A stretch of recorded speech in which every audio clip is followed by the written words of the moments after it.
Well, they could charge more.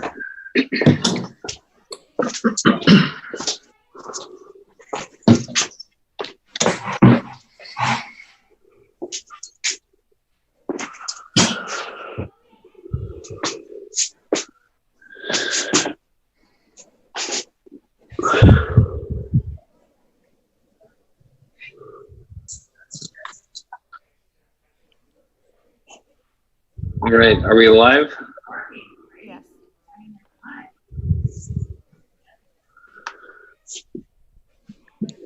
Laura? Yes, you are live.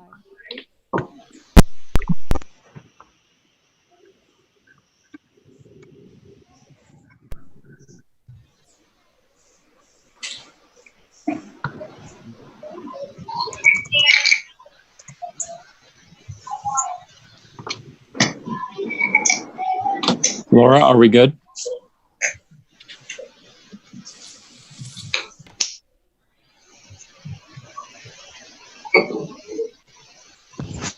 All right, Laura says we're good. Got it. Okay. All right. Gregory, would you like to get us rolling?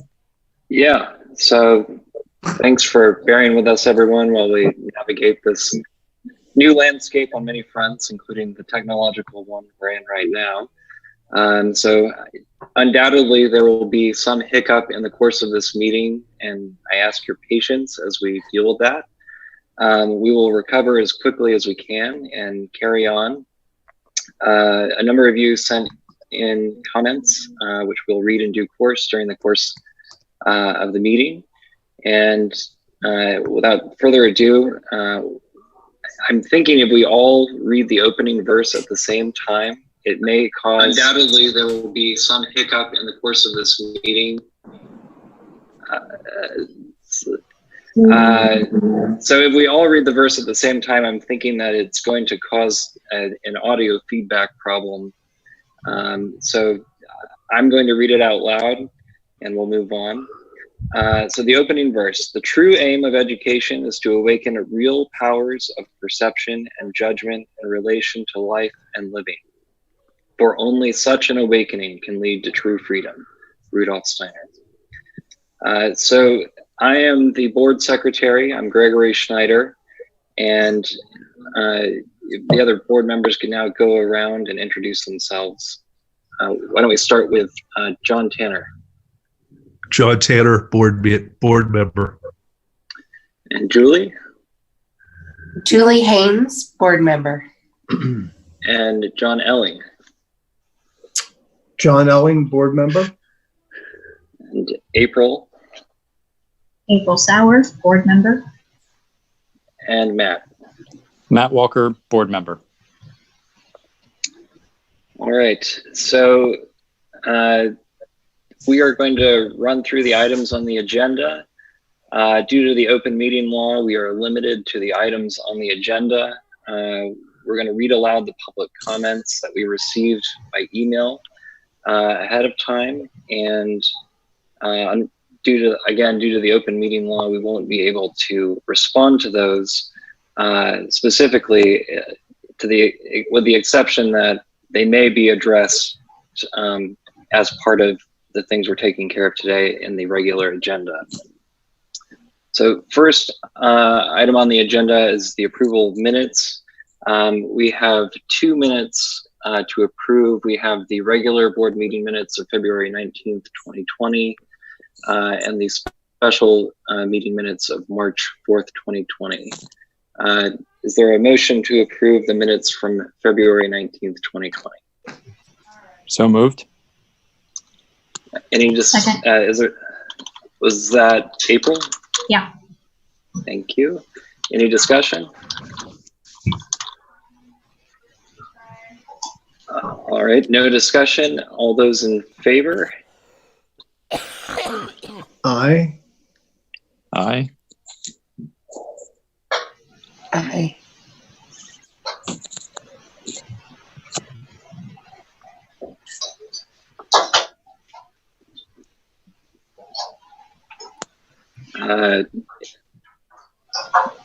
Mr. Tanner and April, I think, are the ones outstanding.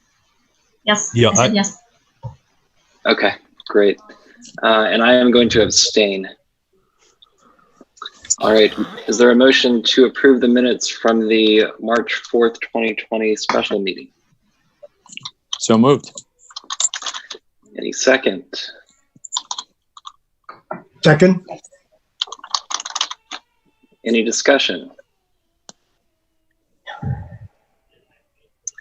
All right, no discussion. All those in favor? Aye. Aye. Aye. Mr. Schneider, I will need to abstain on both of those. Got it.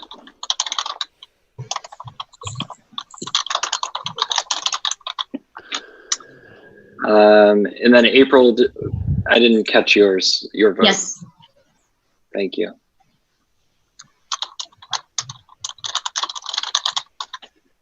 All right, which brings us to our board procedure section of the agenda. Are there any board members that would like to address public comments from our prior meeting or meetings?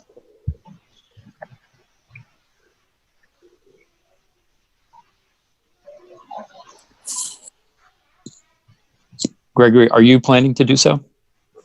I did want to say something briefly.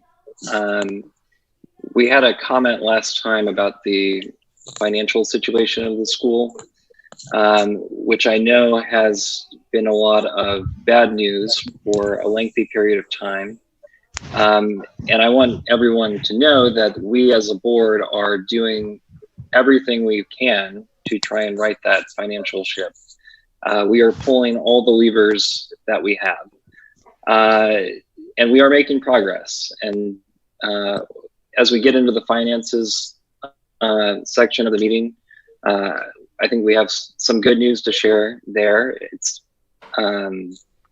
you know, there's still more work to be done, but I think it's representative of some significant progress that we've made. And I'm looking forward to getting into the details of that in a little bit.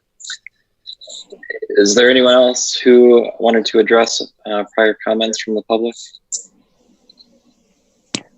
I think another comment dealt with a search for a permanent executive director position, and it's a matter of business we intend to get to today.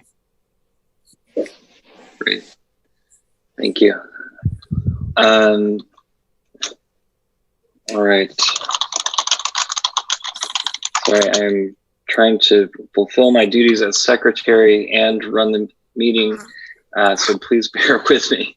You're doing great.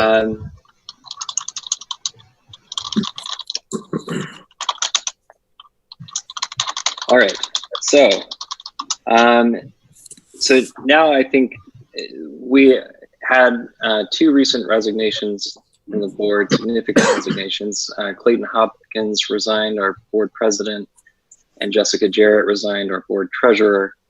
I'd like to take a moment just to thank them for their tireless service over the last several years. They put in sometimes a full-time schedule or more per week, trying to do their very best to do right by the school and to see that it would succeed in every way possible. They've decided to step down and hand things on to a next set of people to take up the mantle.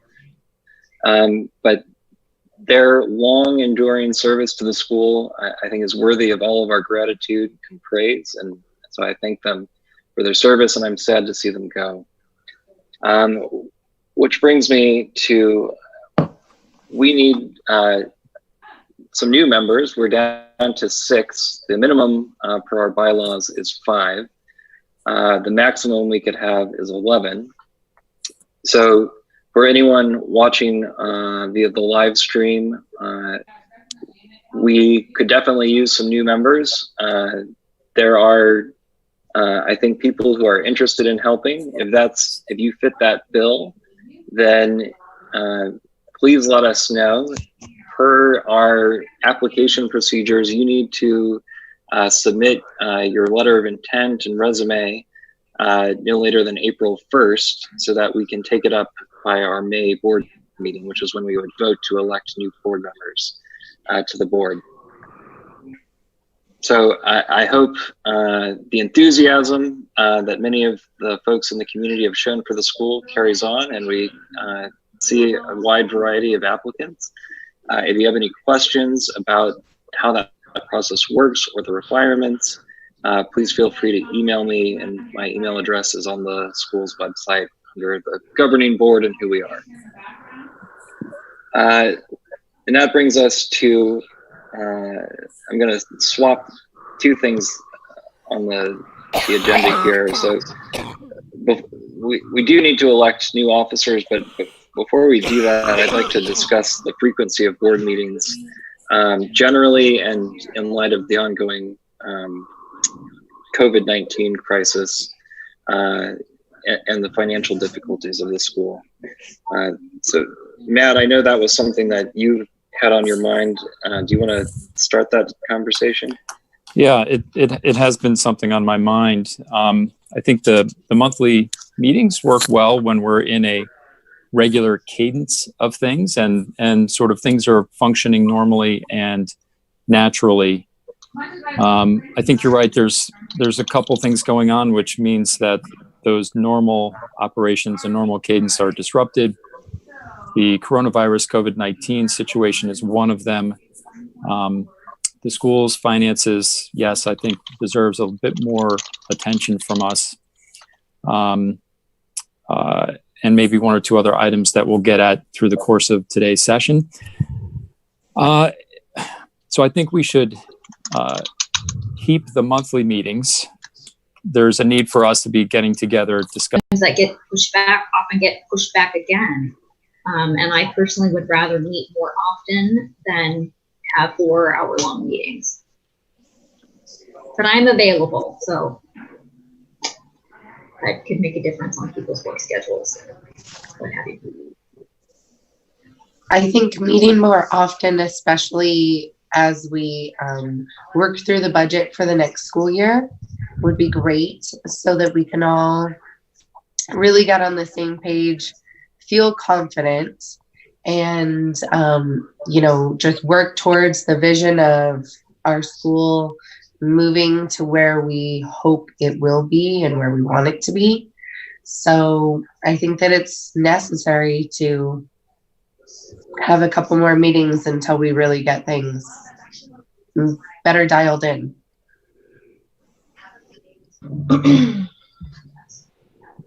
I agree with everything you all have said, and I think having more frequent meetings where we can stay on top of things and address issues as they arise, especially with everything that the school has going on right now, we would be a much more effective governing board. Meeting more frequently, even if, and I hope April is right, that means that we are not spending as long as at any one given meeting. Be quiet, dogs.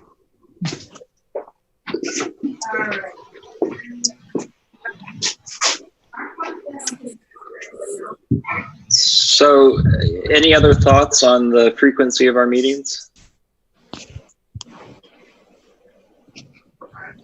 All right.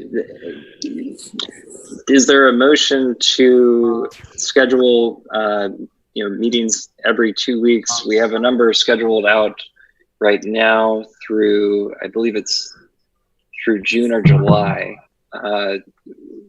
What about just scheduling meetings for the 2 week intervals in between those meetings? Yeah, I think that makes sense. We may still need one or two more in between those, but let's have them there. Would be my viewpoint on it. So I would make a motion. I would move to schedule regular board meetings to be between the existing monthly meetings we have. Still on Wednesdays, still at 6:30 p.m. though changing, of course, if we need to. Okay. I'll second that motion. Any discussion?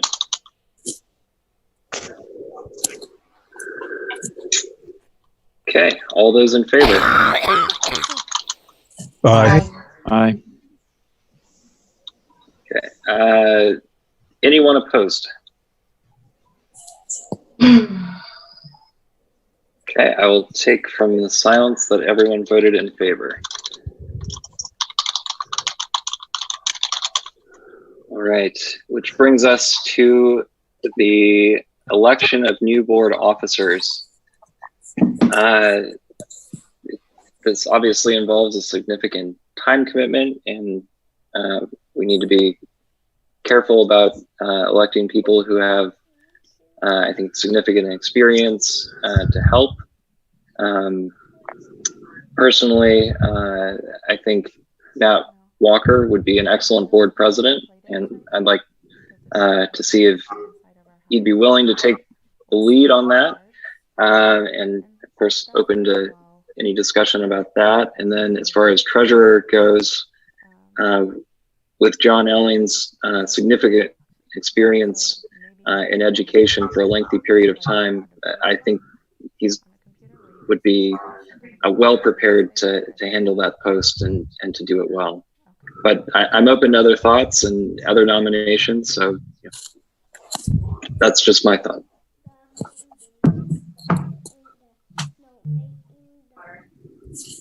I think Matt will make a great president.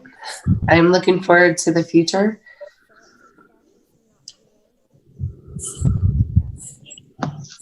Thank you, Julie.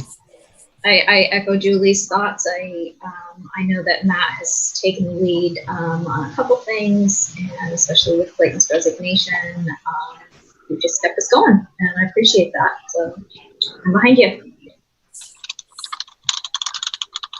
Thank you. Yeah, I would do. also, want to comment in favor of Matt. I think he's a good choice to lead from here.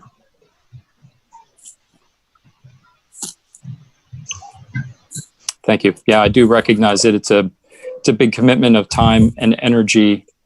And I do, well, if the board sees fit to bring that experience that I've developed over 25 years of experience in the professional world to bear a bit more directly for the benefit of the school. And the desire to get it right for DMS.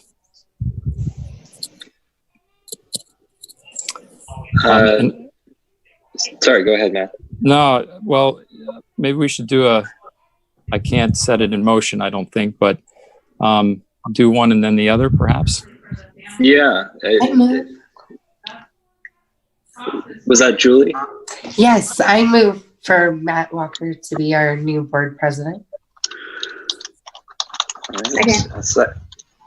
I'm sorry, who was that? April.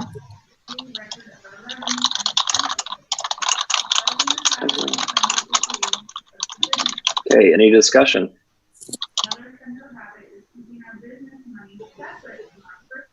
All right, all those in favor? Aye. Aye. Aye. Aye.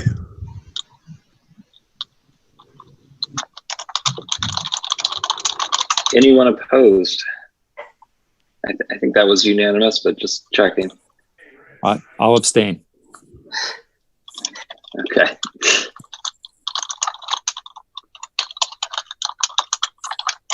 All right. Congratulations, Matt, our new board president. Thank you. Thank you, gang. Much appreciated.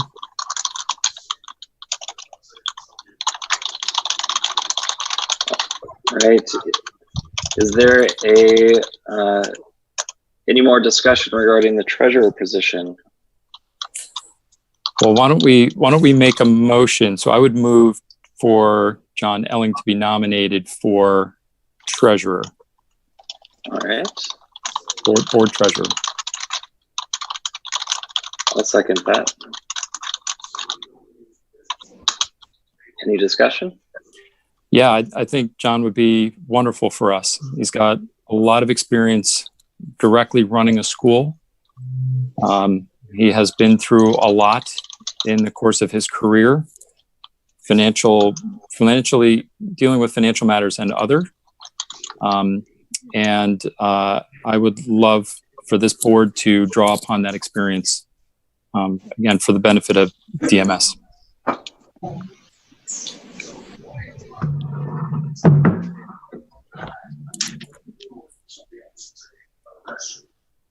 Anyone else want to weigh in? I'm hopeful that it would be a good match, but I am feeling a little bit hesitant with the workload and everyone being on the same page. And I guess more, I don't know what I'm looking for, but I would be eager to see more participation from John Elling. So I look forward to, reading the documents that he has coming up and working together as a board. Right. Is there anyone else that you're thinking of, Julie, or is that just? No, I just, when we talk, I don't hear him participate as much. And when he does, he sometimes hasn't read the documents that I read. And so then not that I'm saying I would do a better job, because that's not what I'm saying. I'm just saying I'm ready to have everyone just go put everything that they have in it and all work our hardest. And I think with that, then we will be doing much better.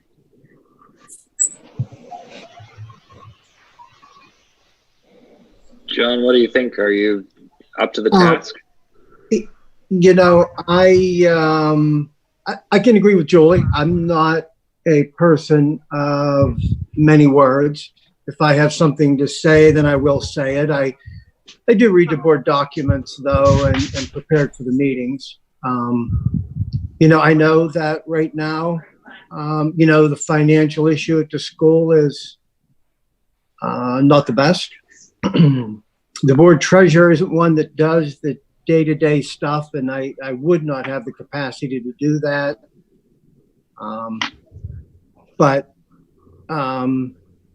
with my experience, I know that I have the ability to handle the job.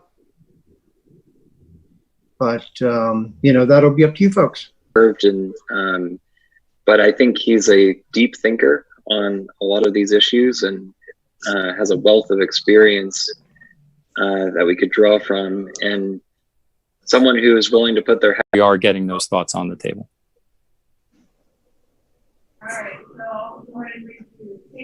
I do think he has the experience. I'm not worried about that. I just want us all to be this cohesive, well-oiled machine and not have the hiccups that we've had in the past and all be on the same page. So I'm just, if he wants to do it, then I'm there saying, let's get it done together.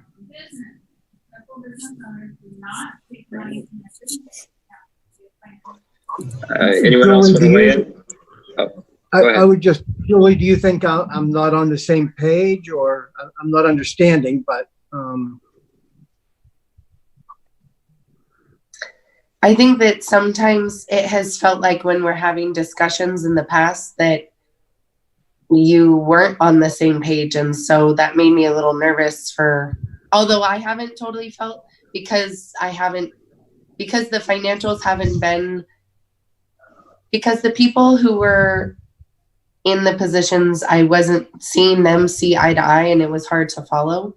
But then I felt like perhaps, if you're up for it, then I'm there. But I was just wanting to make sure that, because I know it is a commitment, an additional commitment.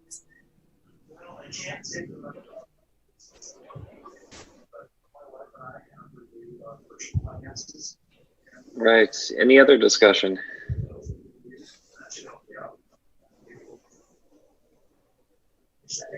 All right, hearing none. All those in favor of making John Elling the treasurer? Aye. Aye. All right. Aye. Aye. I'll abstain. All right. And I think that was everyone. But is there anyone opposing that I missed?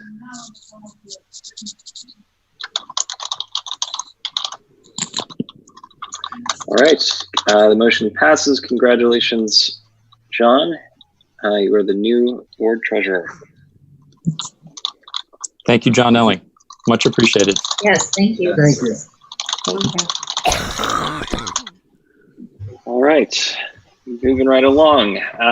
So we have obviously an ongoing public health crisis. Matt, do you think it makes sense to have Christy kind of brief us on what's going on the ground at the school and her thoughts first?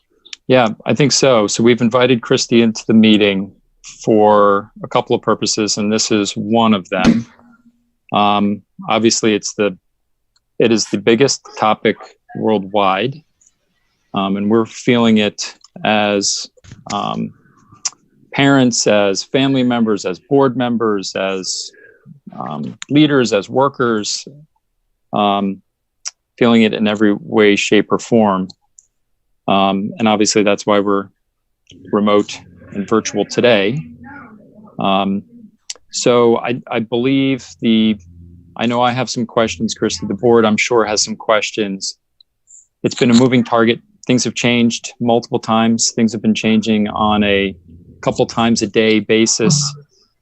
I can only imagine what you and the faculty and staff have been grappling with over the last 10 days or so. But yeah, why don't you give us a rundown of some of the recent activities and where you think you are with, say, in particular, instruction of children and students. And then I imagine board members will have an open dialogue and discussion. Absolutely. First of all, I hope this finds everyone well. I want to thank everyone for supporting each other and the community. This is truly an unprecedented time. We are in this together, and it is, like you said, Matt, an ongoing, ever-changing situation. As everyone's aware, the state of Arizona, there's a declaration for school closures currently until March 27th. It is anticipated that the closure will likely extend beyond March 27th. We don't know the extent to which it will be extended. However, we do have to make a plan, a contingency plan for that possibility. The situation continues to rapidly change. We are working consistently with ADE, the state, and the federal agencies to provide up-to-date and timely guidance to all stakeholders as we move forward. Today, the Arizona Department of Education, ADE, issued some additional information, and again, they are posting almost twice a day. They had issued their clarification and update this morning, stating that the school closures that were ordered is not the equivalent of a complete shutdown of school operations and instructional obligations to students. During school closures, staff is expected to engage in work-related activities, and students and families are expected to meet instructional requirements of their teachers and schools. As a result of that update that came out this morning, we are working together as the leadership group with faculty and staff to put together a contingency plan as to what that'll look like in order to avoid extending the school year and makeup days. We are actively working towards that and anticipate having a plan rolled out no later than the beginning of next week. In the interim, however, faculty has been posting resources and activities, educational opportunities to help keep those skills that have been learned through this school year current, and we are continuing to develop that plan going forward if in fact we are shut down for longer than the 27th or the entire school year. It's still very much up in the air. In terms of assessments, I know there's been some questions around that. There are some state and federal considerations regarding the mandatory statewide testing. Arizona Department of Education, ADE, is still evaluating whether to extend or delay the spring 2020 assessments. They are also engaged with the Federal Department of Education to submit any waiver that is allowable. However, at this time, no waiver has been submitted by our state or approved. So our next step is to regroup as leadership and faculty and determine what extent possible we can provide remote learning to avoid those makeup days, and that is what we are focused on in the days to come.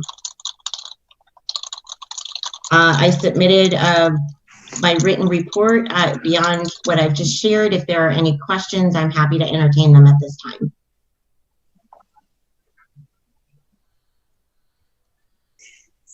So the so for virtual or remote learning, would that be for all grades? Yes. Okay. And when do you think you'd have a plan, so to speak? The goal is by Monday of next week. But in the interim, resources have been pushed out and will continue to be pushed out through Parent Square. We're also checking to, although we think it's unlikely, but obviously we have a senior graduating class that we need to focus on and get them what they need in order to graduate. So we are checking with ADE. We haven't heard back yet to see if there's a different instruction model that is needed for high school students versus the rest of the school in order to ensure graduation. I don't think that they would essentially split the district, meaning high school versus the rest of the school. But we're still checking into it just to cover all of our bases. But for now, we're moving forward with K through 12. We are providing the, we are coming up with a plan for instructional guidelines to carry forward beyond the current closure of March 27th. Christy, is the school office open? Are there office folks up there during the day? Currently, we are under a closure and only essential personnel are working, and that's, and we're doing so mainly remotely. So the front office is not currently open. We are assessing too as part of the staffing plan, which I circulated earlier today. What we're going to do, there's plenty of work to do. It's just prioritizing what needs to be done and when. And we are looking at that as an overall plan, but we need direction from the board in order to move forward.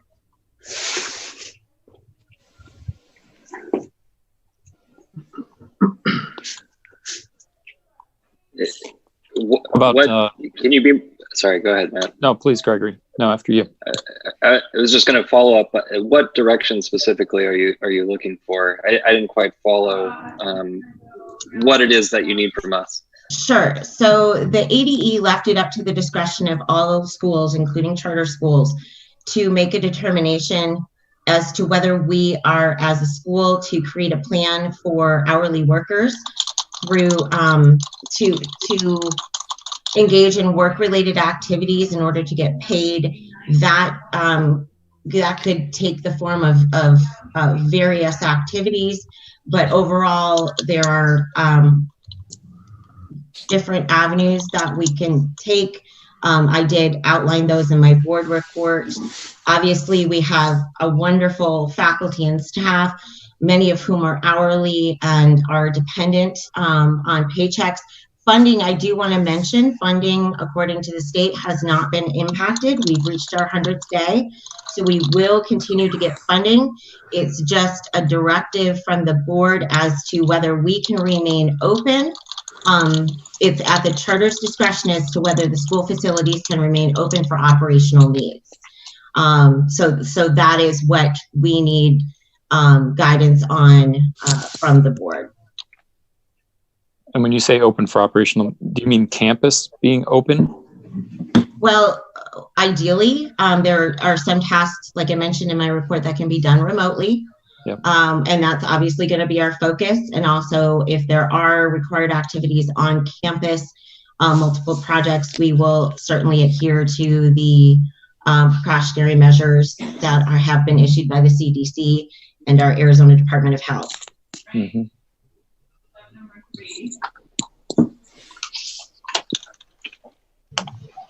Christy, if we were to open a campus so that we could ensure that everybody's, getting paid during this time off, how many do you expect would actually be on the campus working at one time? Well, it really depends. I do think that a lot of the work-related activities can be done remotely. There are some projects that can, 6 feet apart, other precautionary measures that have been issued as well. Thank you. And Christy, there's no meal services. They are all subject to closure. Unfortunately, our Eurythmy concert had to be canceled because South Mountain, which was the venue, had closed, so that had to be canceled. I've been in contact with Joan Treadaway. Unfortunately, the ACWE meeting that we were really looking forward to hosting at the end of the month, that has also been canceled. All extracurricular activities have been canceled as well. All of the activities that were taking place during school hours as well as after have been canceled and are subject to the closure. Okay.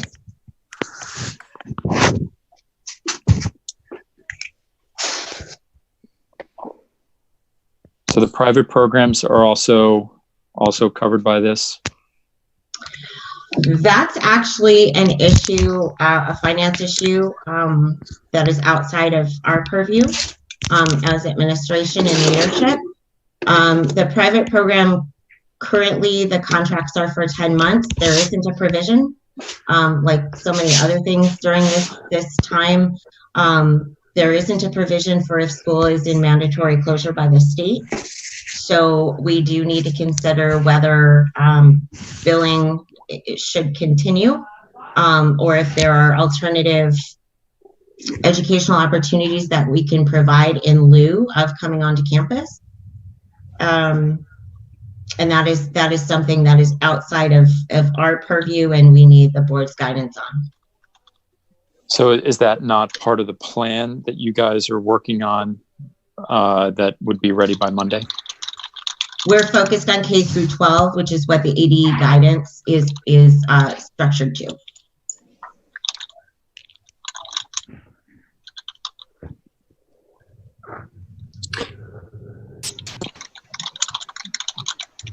Okay.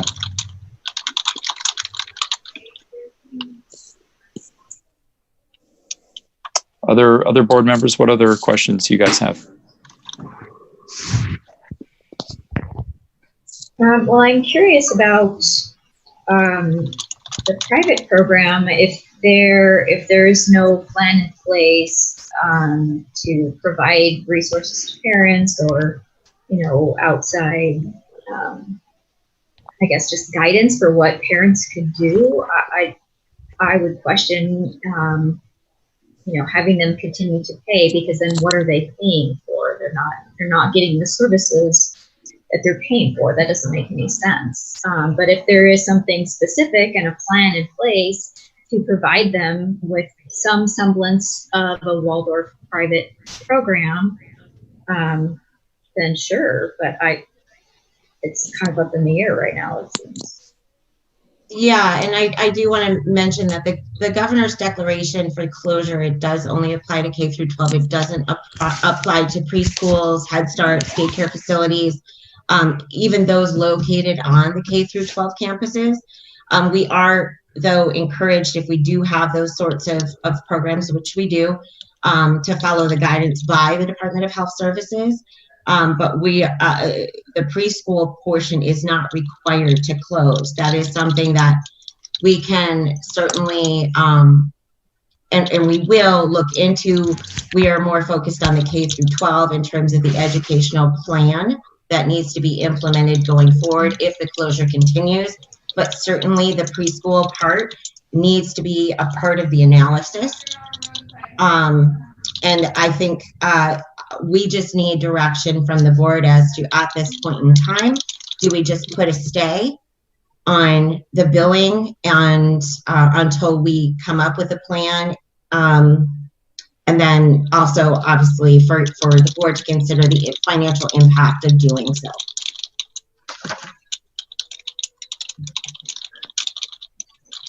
So Yeah, currently during the shutdown, Christy, you aren't operating the private programs, correct? As of right now, we are not. Okay. At any point, we could decide to do so. We just haven't evaluated that piece of it. It's not, the private program is not subject to the mandate, the closure mandate. I think we would need to know how many are in the private program, first of all, and second of all, how many parents are even willing to bring their 3 or 4-year-old to a private program during an event like this. I mean, I would almost want to start with parents and just find out if there's interest in this. And we can certainly send out a survey. In terms of financial planning, though, I do want to mention that we do bill in arrears. So there is one more invoice to go, which will be billing the prior month, just so families are aware. But yes, I mean, that would be one way to certainly gauge interest, is to send out a survey and make that a part of the evaluation. Yeah, that makes a ton of sense. I mean, I'd say certainly we don't want students and children and parents coming on campus right now. I mean, that Yeah. let's take that off the table. And then, is it feasible to even have some sort of program for these? Because they're young. These are youngsters. You know, how effective is distance learning or programs for kids who are so young? But maybe, you know, maybe there is something, and maybe it is really a great idea and it's very feasible, and parents would be interested. So let's see if we can find that out rather quickly. I imagine this is top of mind for most parents. They're wondering what's going on? What am I going to be doing with my children? It is certainly a challenge for not only them and for most of those who have children. I was just checking the numbers. We currently have 12 enrolled. So it may not make much sense to reopen, especially for that number. I don't know.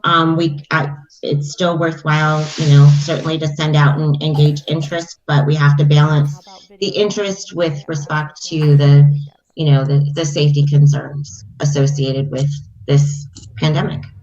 Yeah. Well, if it's such a small number of families, great. Let's see if they're interested in doing some sort of remote distance program. And if so, great. We can put one together. And if not, they should have the ability to say so. And then we should respect their wishes. It would seem to me.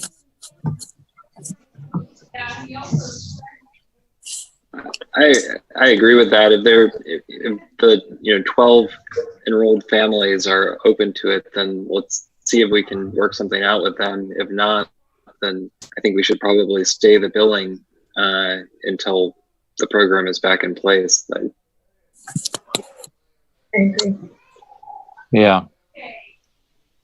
So why don't we,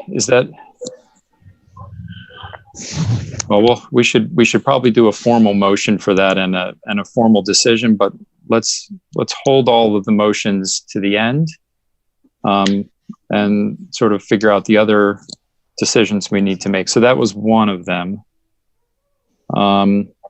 Another was really the length of the closure, which right now is state mandated through the 27th or until the 27th.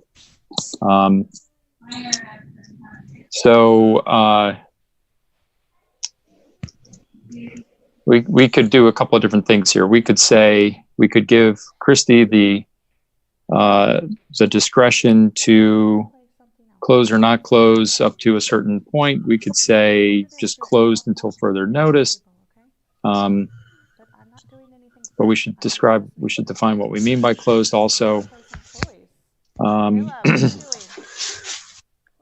it seems like there should be, so let's discuss this point. Should Desert Marigold provide remote instruction to its students in the absence of being able to come to the buildings? Yeah. I mean, we want our kids to get those hours and meet their days and move forward in their education any way we can. Yeah, nobody wants to be coming to school in June and July to make this up, even if we can by then. Yeah, the state hasn't really made a decision on, the 180 days or the 900 hours of instruction you need to complete a full year. But I think in this interim, if we had all of the instructional people, turn in their lesson plans or turn in those activities that they were directing the children to do, I think that could be a big feather in our cap if it comes down to it, that we're not extending the school year. We don't want to miss those 2 weeks that we have, at least 2 weeks, and it could be longer. The main thing that I feel like, happens is that we're Waldorf inspired. And so it's not really a technology driven type of school. So then there comes like more questions on how does that look? And what is it like, which I know that we defer to the LDC for that, and that they would obviously make the best decisions that they could for each realm. I've been talking with a few people in different areas, and my family that's in Louisiana, they were talking about how they're doing it, and it just, I know that it's a different type of community, so I know that we need to be providing education. I just am a little worried about how to do so to keep the kids up to date, but then also meet the awesomeness of Waldorf. Yeah, there's a little bit of conflict between the pedagogy and virtual, for sure. And that's something we need to grapple with. Christy, what has been the staff and faculty's viewpoint on that? It doesn't have a time limit. It's probably going to be... So far, we're taking this in stages. The first was this extended spring break this week to give us some time to see how things developed with local, state, and federal resources. When we talk about remote learning, it doesn't necessarily need to be technological or online. For some, it's appropriate. For the younger grades, it's not. We are, aiming to balance the pedagogy with state standards, and also now with trying to figure out what remote learning looks like with our pedagogy. So we are focused on that. And yes, to Julie's point, the LDC is quite invested in that and trying to find that balance. We're thinking about sending out a parent survey just to get a basic assessment of what kind of resources families have available in order to disseminate the information, and whether it be lessons that are recorded by the teachers so that the kiddos can watch them at home. We just need to get a better assessment of what the homes have in terms of technology, internet resources. So thinking about sending out that survey, understanding that there are probably many families who don't have those resources readily available. We have a bank of laptops and Chromebooks that we could potentially assign out for those families who just don't have the resources. So we're exploring many different ways and doing their best, and they're, a lot of them are concerned about wanting to get their kids the information and educational opportunities they need during this very difficult time, but yet not feeling equipped to do so themselves. So we are working towards a cohesive plan that will balance that and get the children what they need, but also help alleviate the stress that parents are feeling like they may be the primary educators at this point in time. So we're going to start with a survey. And in the meantime, we're also working together as the LDC and with faculty to come up with an overall contingency plan to roll out what would look like remote learning within our pedagogy. Do you have a sense, Christy, what other Waldorf schools are doing, either public or private? I don't yet. There's been some information that has come through. They are working on more like recording. Some are recording lessons. The class teachers recording, doing a video, and then providing worksheets and things of that nature to reinforce the lessons. But it's still very much in the air. I've just received a little bit of information. I really don't have much insight as to what Waldorf schools are doing outside of our state. Okay. At my cousin's school, they're doing videos, even with the little ones. They're doing where they're going to do it Monday, Wednesday, Friday, and they're starting off by reading a book. And then she's going to talk with her students. And then the lesson, she's using things that the family would likely have at home to work on. I know that she works with younger students, but and is this a Waldorf school, Julie? It is, and it's in Louisiana. But what she was telling me, because she had just called me, what she was telling me is that it can, at this point, in their state and everything, they're predicting it would go the rest of the school year. So some families are against using technology and are going to have their child repeat the year.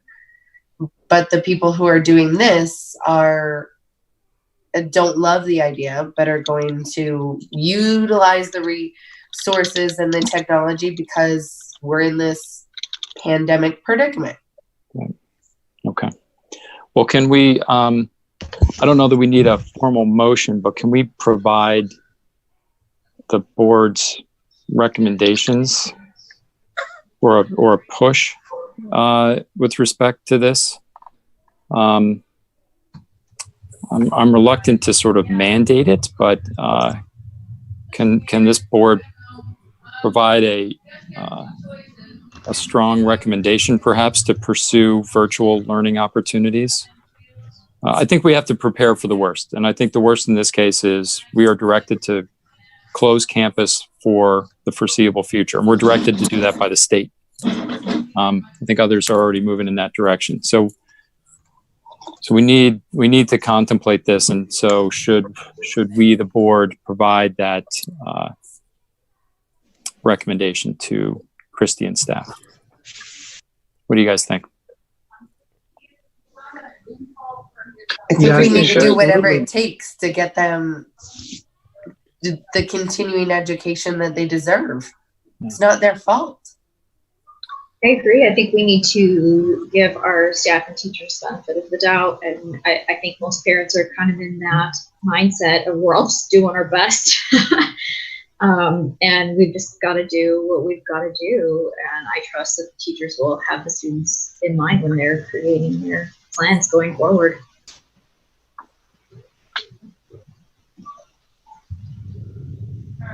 Right. I mean, even though virtual learning is at odds, you might say, with Waldorf education generally, I mean, realistically, it's the only option we have to give anyone right now. And getting some type of instruction, whether that's a recorded video or some other way of interacting virtually in a meeting like this one, I really think we need to act quickly to try and do that, not only for the sake of the students and the parents, but also to meet our obligations under the Department of Education's recent guidance that we need to be trying to hit the hours requirements and the educational requirements as best we can.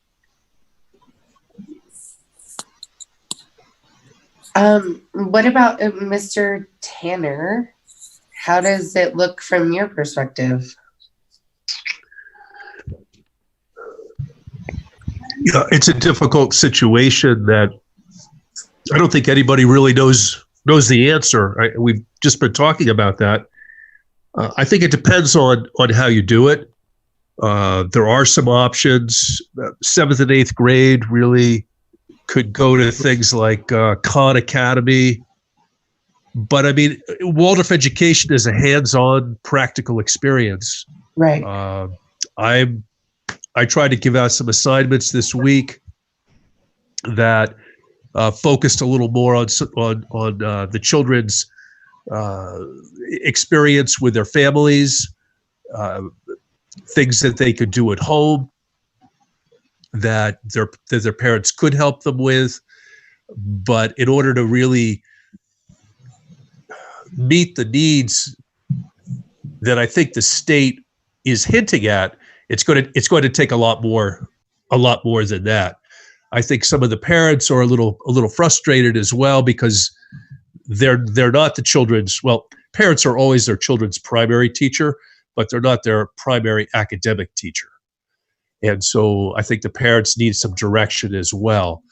We've called a meeting next week to have the full faculty, this is the grades now, to come in and discuss how we can meet the needs of the needs of the students and also meet the requirements of the state. The state's going to change its mind, and I don't know what's going to happen. I listened to the ADE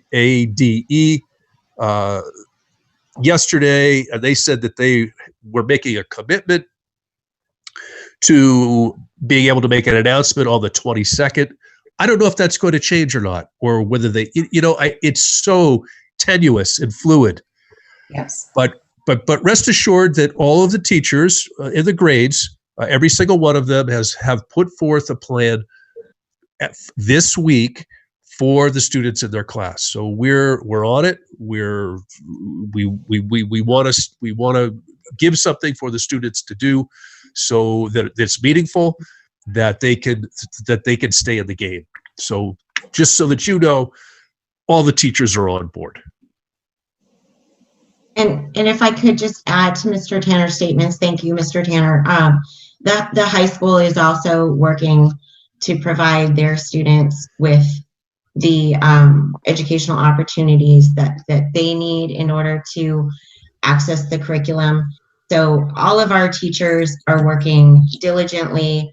We have a certified, Waldorf certified LVC.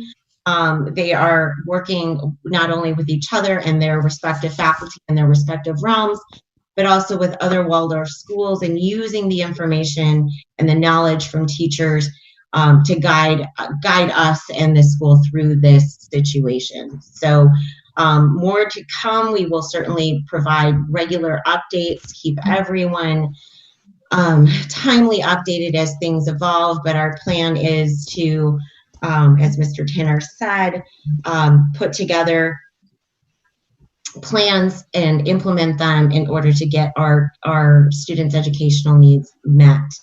These are truly unprecedented times for everyone, and we are working diligently. I am very proud and just honored to be a part of the faculty and staff at DMS. They have really all embraced the situation and have come together like so many times I've seen just in the past year that I've had the honor to work with them. And this is truly uncharted territory, and I'm really, really honored to be a part of this group. Yeah, there's so many questions because I keep thinking about the animals like that need to be fed and then put away at night with not being on campus and the social distancing. And then I think about all the families that want their child going to the school, but this is also childcare while the parent is away working. And then in this instance leaves everybody kind of in a bind because now what do we do? Mm-hmm. And I'm sure that some of the faculty are in that same position. Indeed. Yeah. So, all right, well then so maybe we don't need anything formal, Christy, but I think the board is anxious to see the plan. So you've mentioned Monday.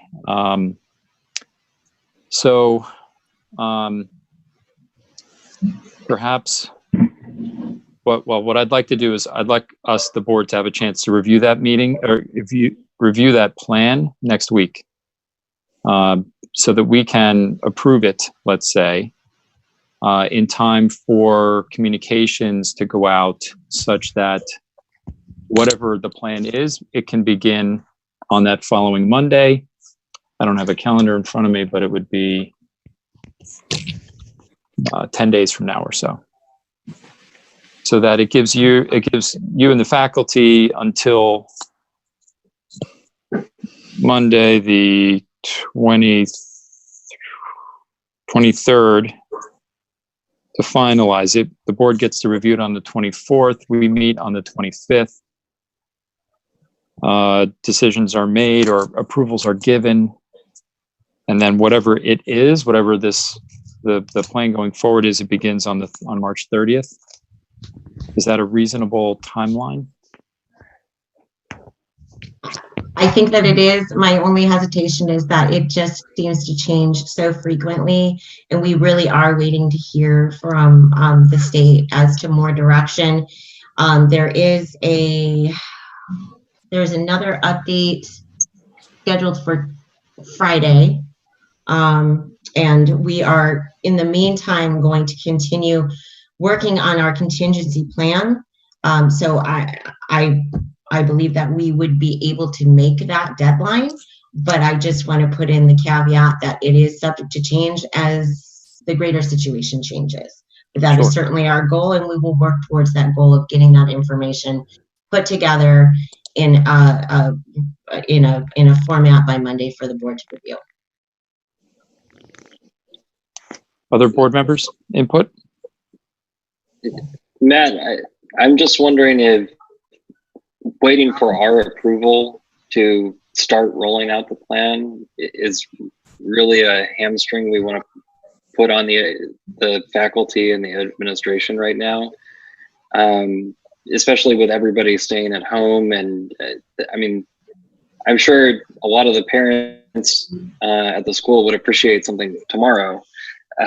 As unrealistic as that would be to expect, but if they're going to have a plan that they think they can roll with on Monday, I mean, is that something we can ratify after the fact or review and then suggest correcting course if we think things have gone amiss, rather than waiting for our approval before they begin?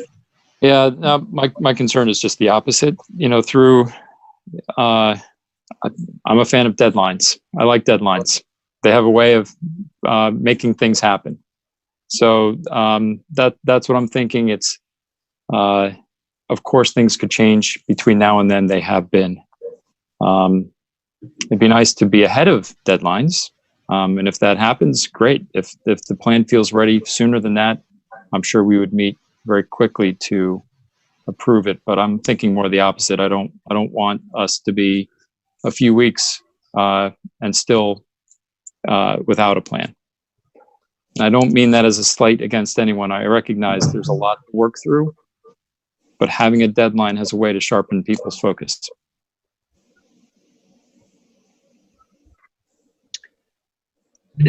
I hear you. I'm just trying to find a way that we could have a deadline for us to look at something and try and approve it quicker than starting on the 30th, having a plan start on the 30th, which is a fair bit in the future. I'd like to see if we can be a little bit more nimble in responding to the situation.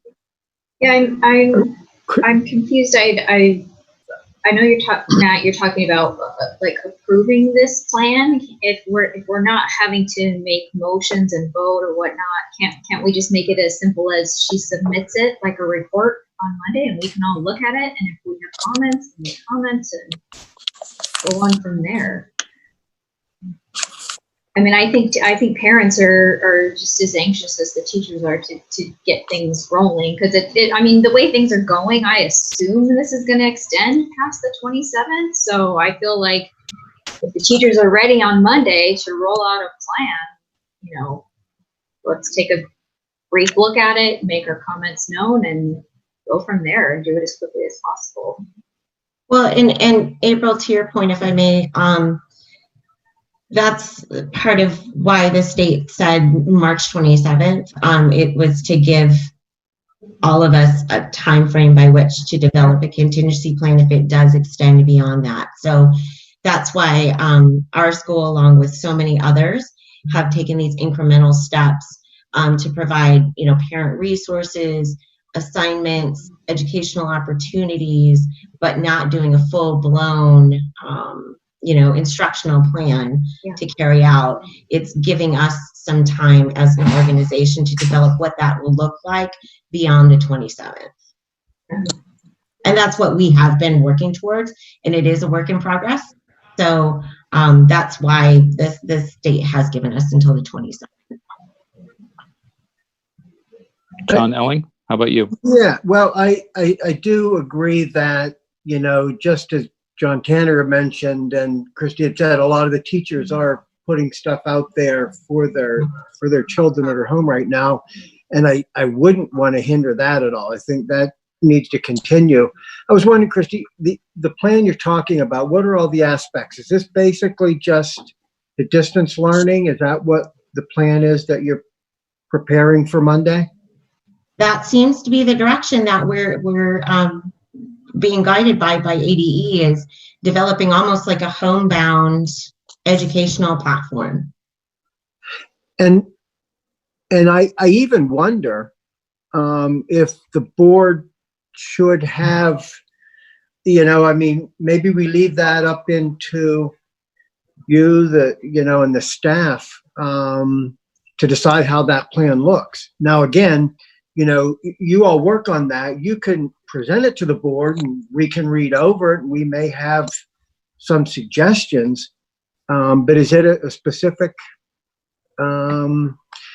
need for us to approve that plan? I mean, that sort of seems like an operational thing to me. Well, our plan is to, and what we see is our role is to develop, a grade appropriate programs and possibly including online work to provide to our students as part of the educational plan to move forward and to avoid having to extend the school year or provide makeup days. Yeah, and that all seems, that's under the auspices of, the educational director of the school, I would believe, to do that. I don't know where, the oversight and governance, other than the plan being presented to us, where that would kick in, where we have to, there's something specific in that plan we would need to approve? Well, what if the parents aren't on board? And then if the parents aren't on board and, aren't wanting to do that with their child, I think like that part comes up as. And if we tell them to do it, they'll switch all of a sudden and do it? No, not necessarily. But then if they have a problem or are having a hard time with it, then they would contact us. I'm not sure. I mean, I know that this is I would think they would unprecedented. contact their teacher. And that's why we would want to know what the plan is, so we would be able to speak intelligently about it, and again, have input on it. I'm sorry, John. I think what we're seeking is for ratification, not approval. So we put forth a plan, you ratify it, but it's not necessarily something that you need to, as a board, provide, in-depth analysis and approval of. Okay. Yeah, and you guys are swaying me here. I'd say the only exception I'd make is if there's a financial component to it that is beyond normal budget stuff, then hey, that should come to us. But okay. So we'll expect to see the plan, and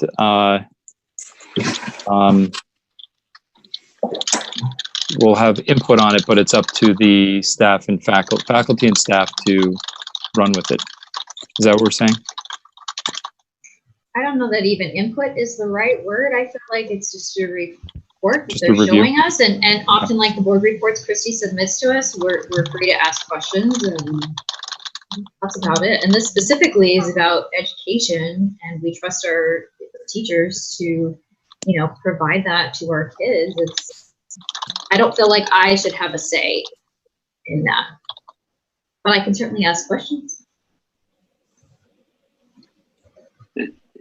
Yeah, I mean, I think that's right. This is something that's going to be a core operational issue for 99%, other than budgetary concerns that might come up. And, this is not something that we would have our fingers deep in the ordinary course. And I don't see a reason to change that now. So I think April is right and John is right. This is something that we should be aware of, but not necessarily approving.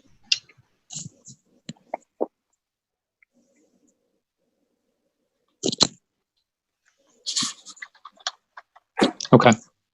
So then,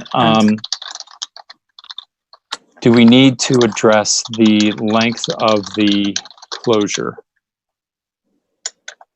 So we're currently under state, and Christy can forgive me. I forget the, you have the authority to close it, but the board, or I just don't remember the specifics of who has the authority to close the school if we're not subject to state restrictions. If we're not subject to state restrictions or government mandates, the governing board of the charter needs to make the determination and give the authority to extend the closure beyond the government mandates. All right. So we don't need to answer that right now because we're still under the closure. That's correct. So maybe we wait on that one. It's going to change tomorrow anyway. It could, yeah. The Yeah, odds that it changes, and if we're going to meet again next week anyway to talk about other things, we could talk about this there. Does that make sense? Sure. and from the school perspective, I think that makes sense as well. We need to wait for the state to tell us what to do, and we're heading on to Friday. Like I said, there's another update that is expected to come out Friday morning. I'm going to be attending that as well, that conference as well. So we'll have additional updates and get more direction from the state, but that really is the primary driver to what steps we can take. Gregory, did you have a comment or question there? Looked like you did. I was just thinking whether or not we wanted to delegate to Christy the authority to make a short-term decision regarding school closure, at least until the next board meeting that's scheduled, and then we can make a decision as a board. And with us meeting, every couple of weeks, that way the school could act on the latest information that's out there without waiting for our approval. And we could ensure that Christy can make the best decision in the interest of the safety and health of the students and the staff and the parents and everyone, without waiting for us to bless it. I think the direction this is headed, this is going to be a non-issue, and that the government is going to say schools are closed for 4 weeks and then 8 weeks, and I don't want to get in a situation where it's very clear that there's a health risk. And like, for example, leading up to this week, I think Christy had the good foresight to say we need to close the school on, I think it was Saturday morning, and Governor Ducey was a little more than 24 hours behind in saying we need to close all the schools for 2 weeks. So I don't want to wait to make sure that everyone is safe if we don't have to. I agree, Gregory. She's getting the updates from the ADE, I feel like, before we are. And she's in contact with staff and faculty. It makes sense.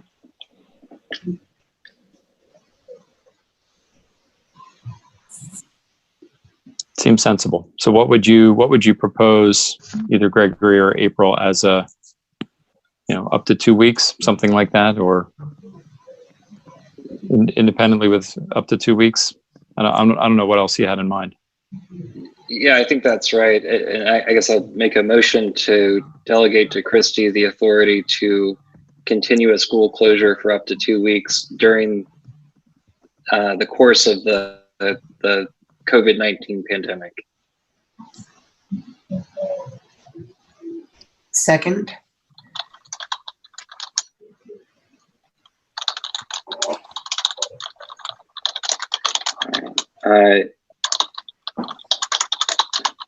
Any discussion? Any additional Is discussion? that something that we can do? I mean, is that something we can just vote on and give the board's authority to someone else just by the charter? I don't know that answer to that question. I'm just asking because I don't want it to come back and bite us.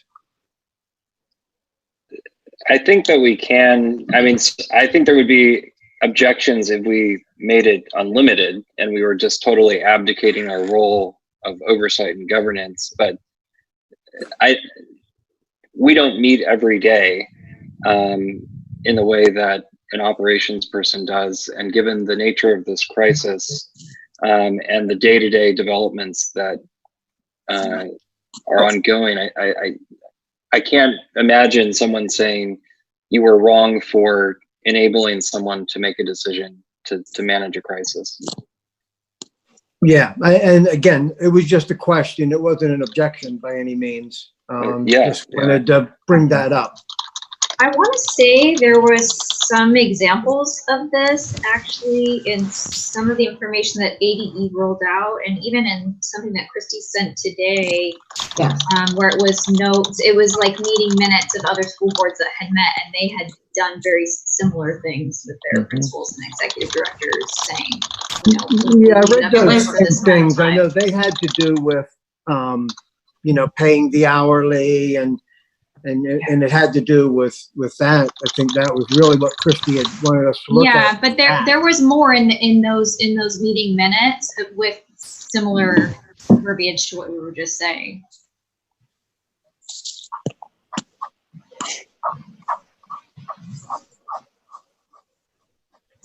Yeah, I don't know that any of those 4 examples that I saw were charter schools.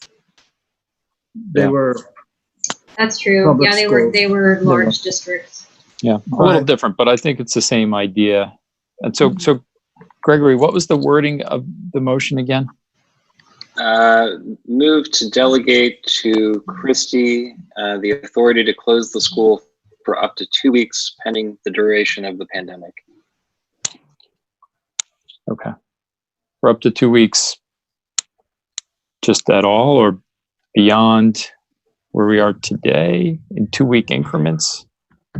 Yeah, I think 2-week increments. Okay. All right. Not a one-time right. 2-week closure. So yeah, I'll amend the motion for up to 2-week increments. Got it. All right. All right. Any other discussion? All right. All in favor? Aye. Aye. Aye. I believe that was unanimous.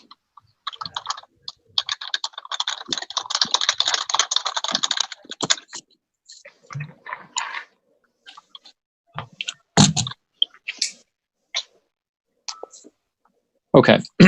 So we need to address, so that was length of closure, the paying, so salaries for, how will handle salaries while during the school closure? And again, when we say closure, I mean the campus. Yeah. Well, I don't even know that we can use closure. It's sort of like, you know, how we're going to handle salaries during this pandemic, shall we say. Because even closing campus, as you rightly pointed out, Julie, there's folks who need to come to campus for one reason or another. Maintenance, animals, other things. So we can't close campus per se. We can close it to the public. And we can say certainly if you're not employed by the school or at the direction of the school, you should not be there. But beyond that, yeah. So, and those were, I think the examples that Christy sent were some other schools, or at least that she directed us to the state's, the ADE website where it had a few examples of what I believe were public schools. So not charter schools, but public schools and how they were handling it. They're also much larger school districts than the DMS community for sure. But we have a handful of things to decide here. Maybe Christy, if we can start, can you walk us through essential versus non-essential personnel to keep the school going? So you've got salaried staff, you've got hourly staff, you have instructors, you have administrative support, you have maintenance and other support. What are sort of the categories of folks that we need to consider? So maintenance, certainly. There's certain administrative tasks that need to be ongoing. So LDC members, current administrators, our director of student support services. We have their, who also is our district testing coordinator. We're trying to prepare for the state assessments, even though they are most likely, although again, we are in limbo. The ADE is still evaluating whether to extend or delay the spring 2020 assessments. So we don't know, but in the interim, we need to prepare in the event that they are not delayed. So we need some administrative support with respect to that task. There's also an impact on special education. If we do, and when we do, resume education services to the general student population, we're going to have to provide support services for those who have IEPs. So we're going to need some support with that. The term essential, you're right, it is versus non-essential is very different from a large district versus our school, which is only a district of one school. So there's multiple hats that our faculty and administrators and leaders wear. There's many administrative tasks and opportunities for hourly employees to earn and work. However, part of that is going to be largely dependent on what our remote learning plan or a contingency plan is going to look like. So at this point, I can't answer you definitively as to how much staff we can use and how much and how often. I can tell you, and some of the information that I provided in my report, because funding is not impacted from the state, and if faculty and staff remain on call and are utilized in some work-related activity, then they can be paid accordingly. So that's where I need the board, because it again is up to your discretion to make that determination as to how we utilize faculty and staff.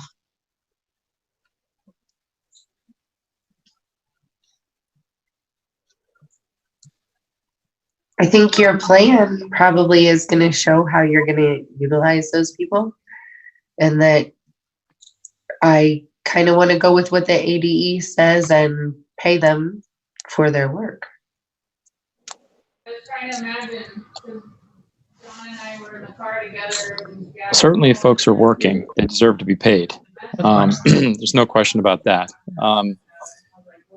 What I'm wondering is, in essence, so who, are there any folks who are not required to be on campus, but cannot work from home, but their job cannot be done from home?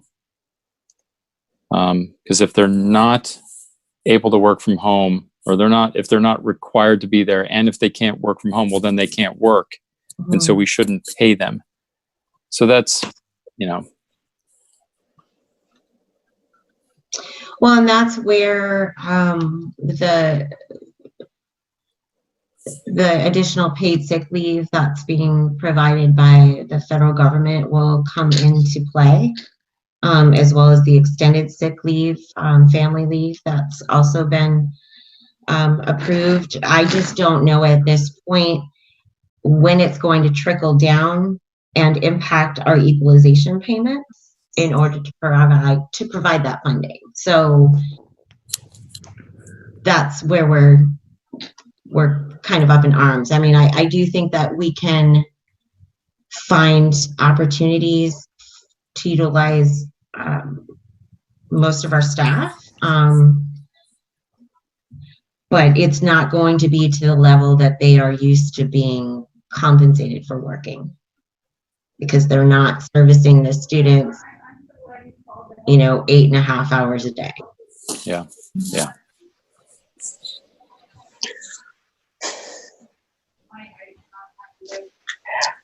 So when we don't run private and aftercare, is it a loss of about 10,000 a month?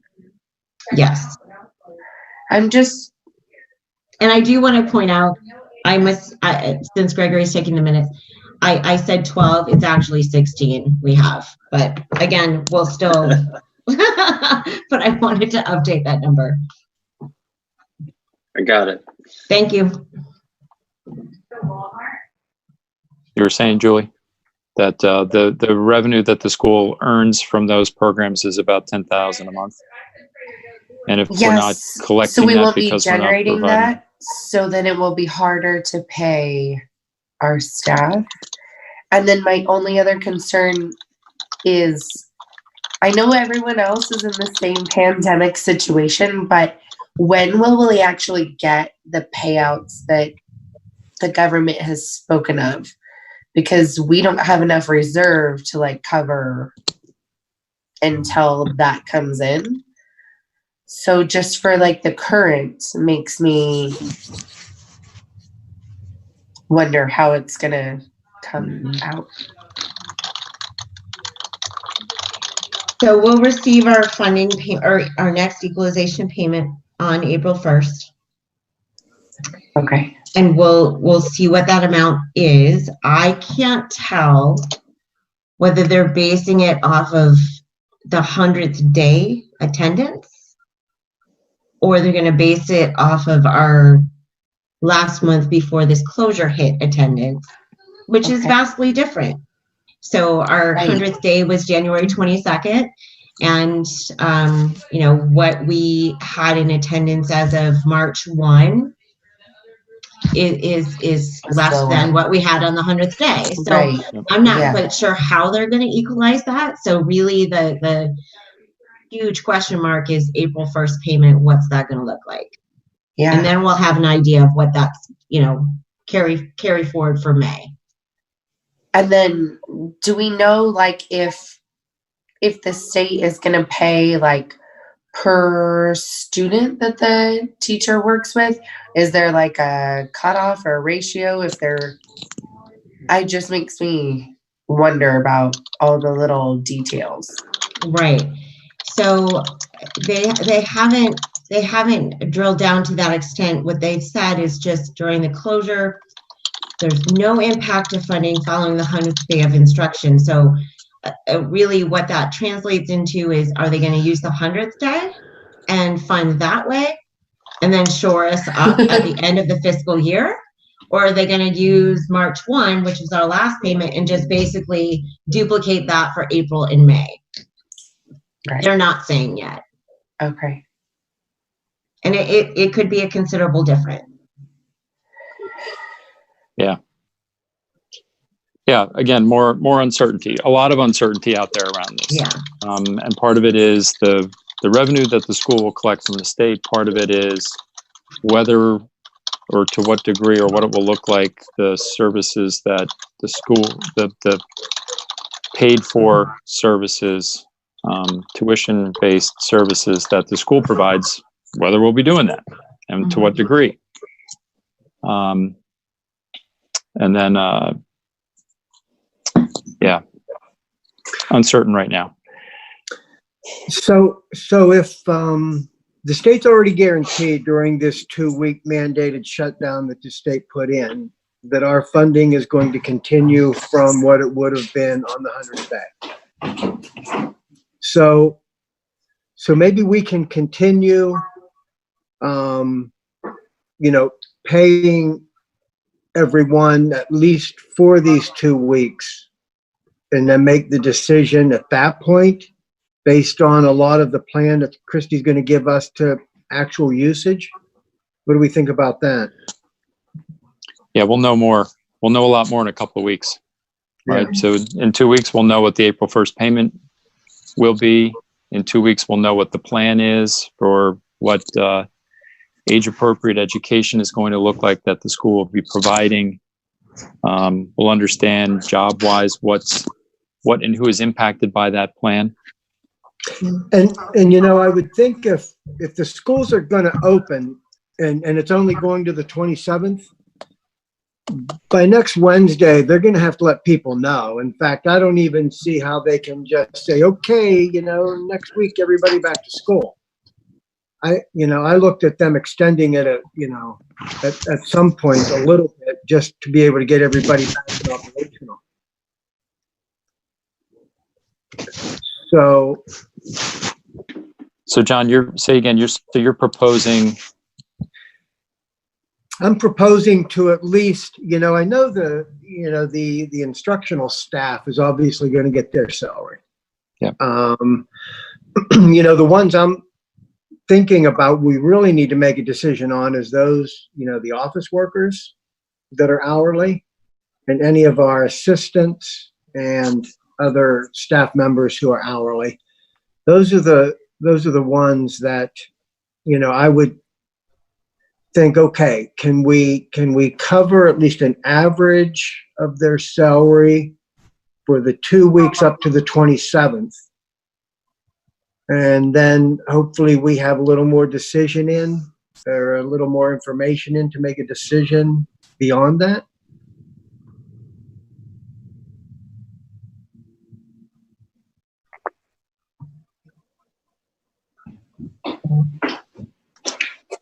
Yeah, and do you,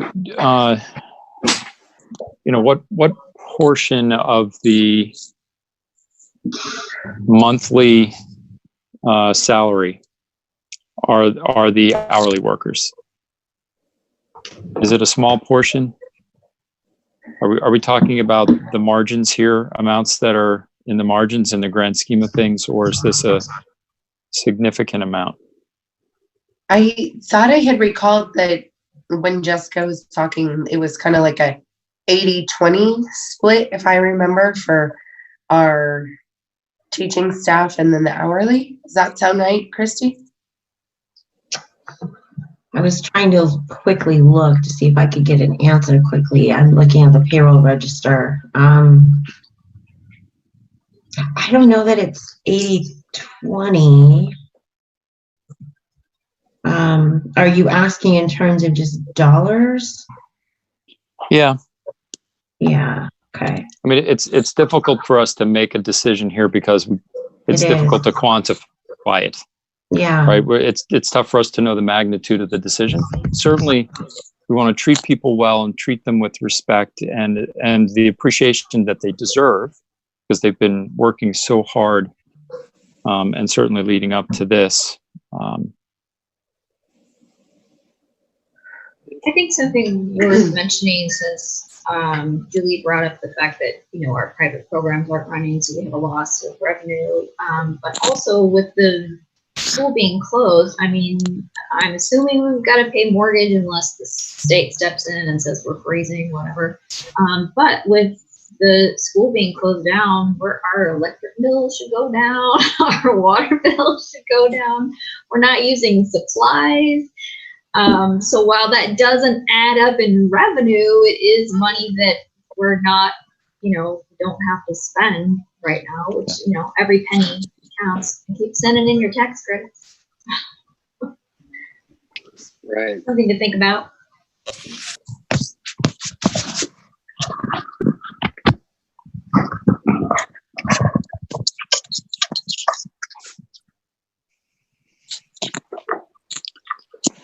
All right. Well, we need to come to some decisions here. Gregory, were you about to chime in? Well, I think, Matt, you hit the nail on the head in terms of we don't have enough information to really make an informed decision about who's going to get paid or not get paid, or paid at what level, because we just can't evaluate the impact on the budget, which is really what we should be focused on from the board's perspective. So, and the landscape is shifting. I was just looking at an email I got from my colleague that said that President just this evening signed the Family's First Coronavirus Response Act 2020, and I'm, as I sit here, I don't understand what the implications of that are going to be, other than that it goes into effect in 15 days. And I assume that has some sort of relief related to this that may have an impact on how we pay for staff, or how that staff can otherwise seek some sort of relief. So, I get, I would like to see everyone get paid who can get paid, but I don't know how we as the board make that decision, even at a general level right now.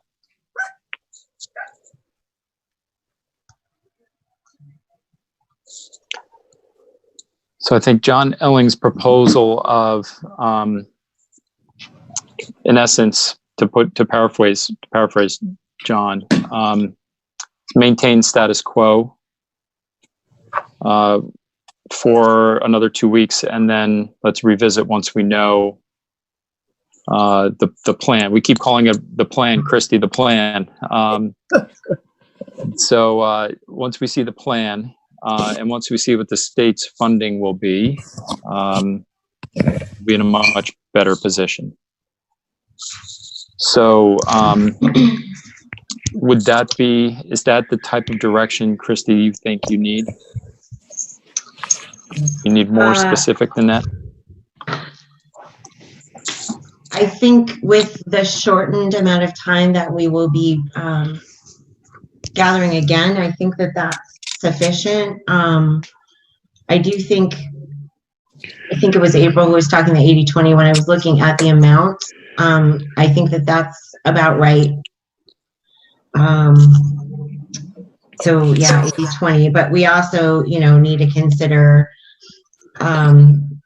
we have consider the magnitude of losing, Waldorf experience support and having to replace them the following year. Obviously retention for teachers and assistants who have those qualifications is important. But this direction is sufficient. We will regroup and we will provide a plan and report back next week. Yeah, and can the plan specify for the hourly personnel the work that they would be doing? Oh, yes. Okay. Yes. All right.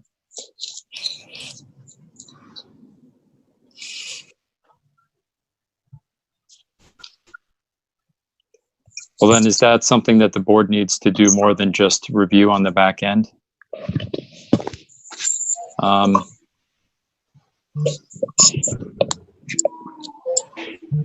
lot will be riding on the plan, so to speak.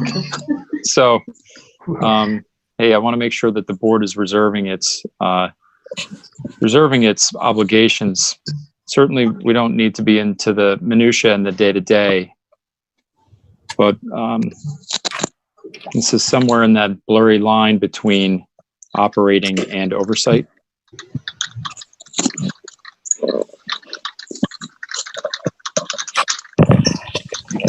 Well, and I suppose the board can always change its mind also.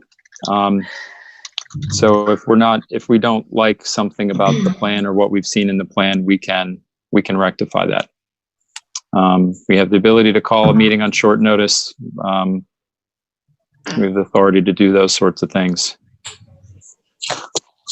I'm talking myself out of some sort of formal plan approval. Okay. All right, then it feels like we need a motion then. A motion for what John Elling had suggested. So John Elling, maybe we can call upon you to propose the motion.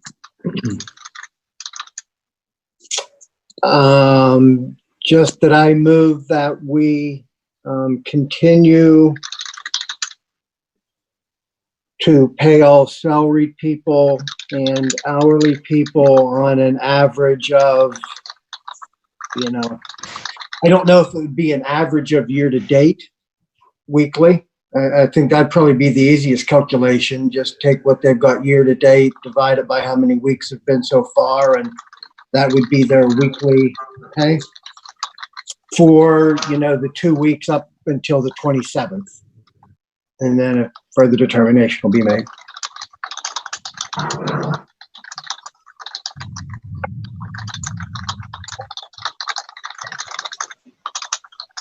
I will second that motion.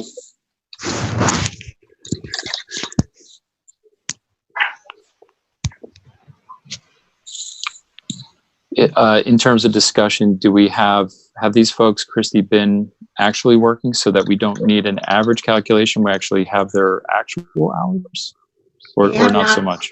No, they have not been working. The way our payroll schedule worked out is their second payroll paycheck for the month is actually on Friday, which compensates them for the first 2 weeks of March, which includes the week of spring break.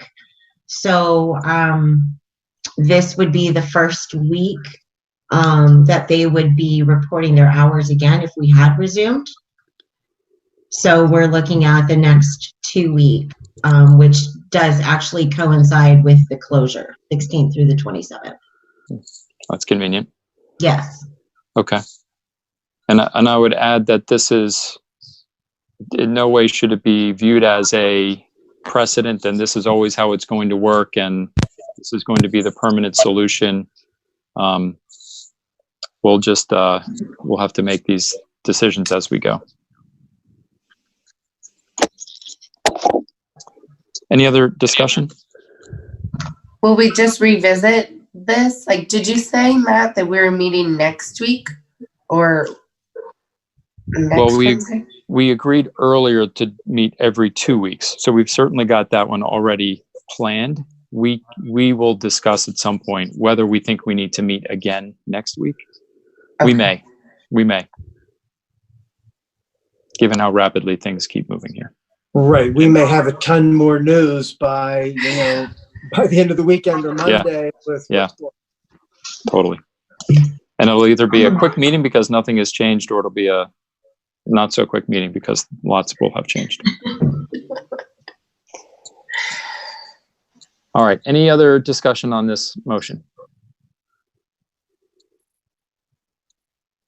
All right. All in favor of John Elling's motion? Aye.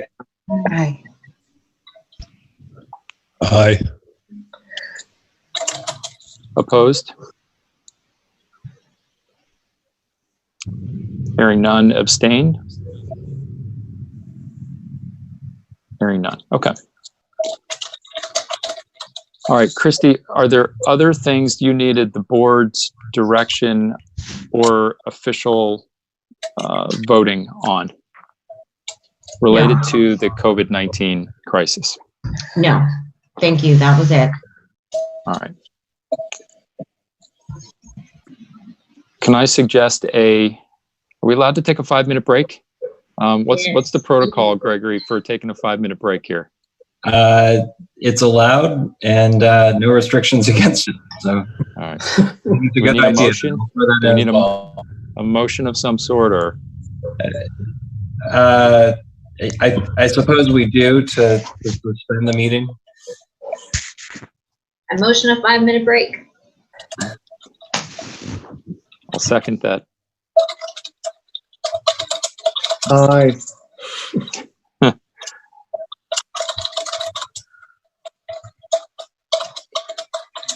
We're letting Gregory catch up. And I'm in favor. We're All in voting. favor? Okay. Aye. All in favor? Good. Aye. All right. If anyone's opposed, they can hang around. All right. We'll reconvene a couple minutes before 8:30. Please just mute yourself. You can leave the video on, but please just mute yourself for the next few minutes. Thank you.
I apologize for having to duck out for a second earlier. I needed to chat with my babysitter real fast.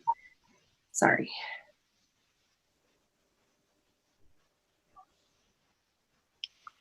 That is no problem whatsoever. She's paid, so we're good now.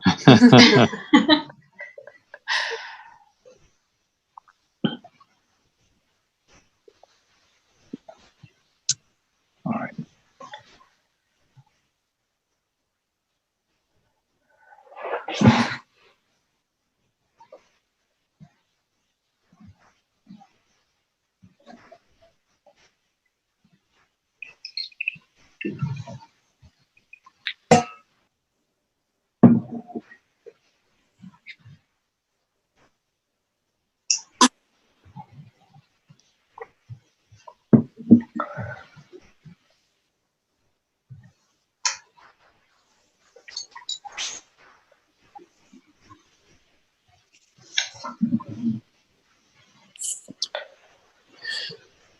Before we dive back in, let me just check in with Laura Haney. Laura, if you can hear me and if you're near your computer or whatever device you're using to help us live stream this, first of all, thank you for doing that.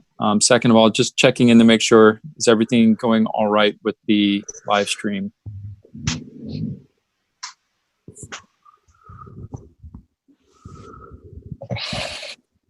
Laura, are we good? I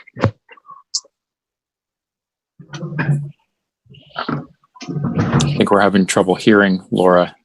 I saw she did take herself off of mute for a moment. Maybe if you want, Laura, you could just chat me if things are going good.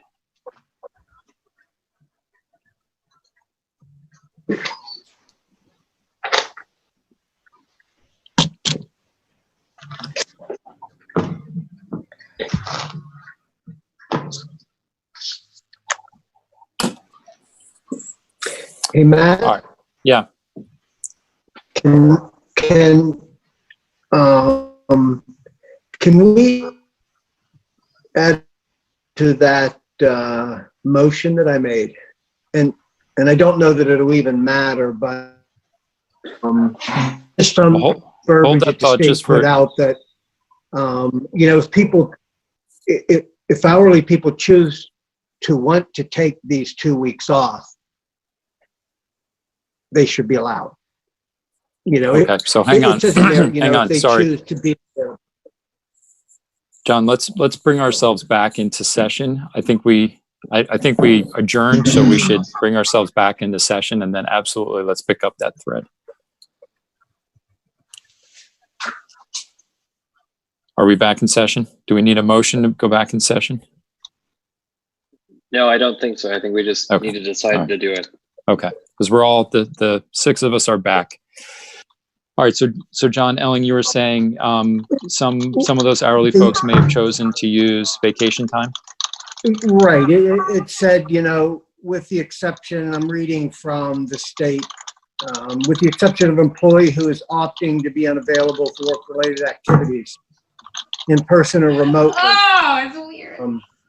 That they really should. Weird, like between my leg and my behind, like there's no. We're getting a little bit of background noise. I'm not sure who that was. Sorry, John Elling, go ahead. Yeah, and just that, if there's a person who chooses, one of the hourly folks that chooses that, hey, you know what, I just want to take the 2 weeks off. They don't want to participate in any of the activities that they might be asked to do in these 2 weeks up to the 27th, that we should certainly honor their wishes there. Okay. That certainly makes sense to me.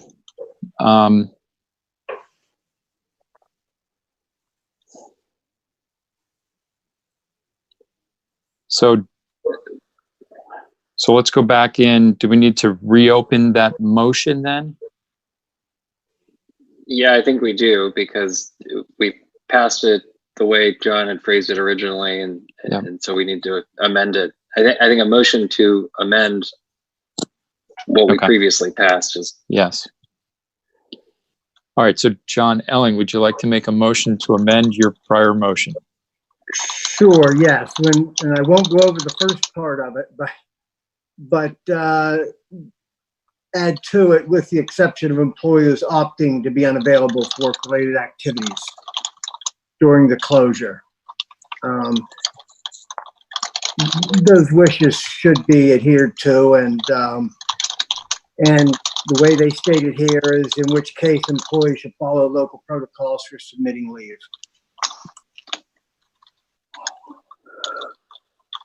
All right, I'll second the amendment. Any discussion?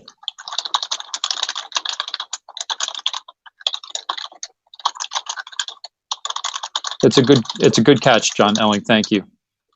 Yeah. In Jessica's financials, I think it was normally we spend $135,000 a month on payroll, but this month was $125,000, and I think that's why is because of the week of spring break, because we aren't paying the hourly people. Julie, can I just add to that? Yes. It's actually higher in prior months. It's just because we did have spring break that there was that 1 week of pay that was not calculated in.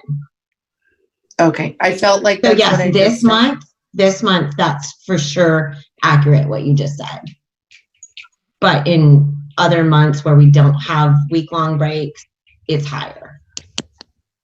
It's higher than 135? Correct. Okay. Because I was picturing that it was going to be at one.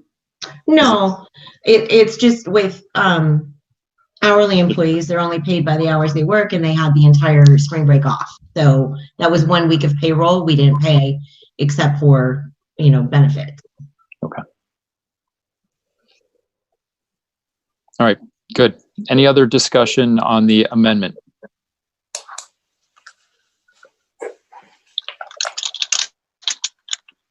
All right, hearing none. All in favor of the amendment? Aye. Aye. Aye. Aye. All opposed? All abstaining?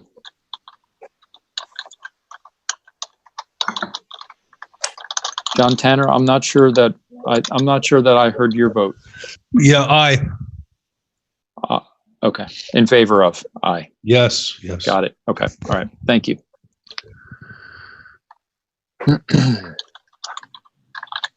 All right, I think we've wrapped up the COVID-19 agenda items. Shall I keep us rolling here, Gregory? Please do, Mr. President.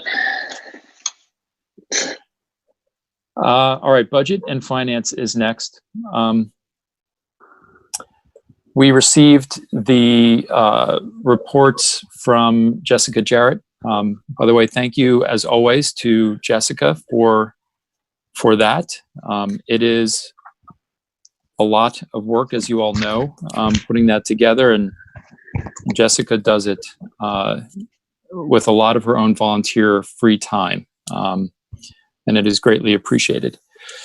So I think we remain in a situation where our revenue is not quite covering expenses, largely speaking. But I wonder, I'll say at least from my end, I haven't had enough time to really work through all of the financials that we received last night.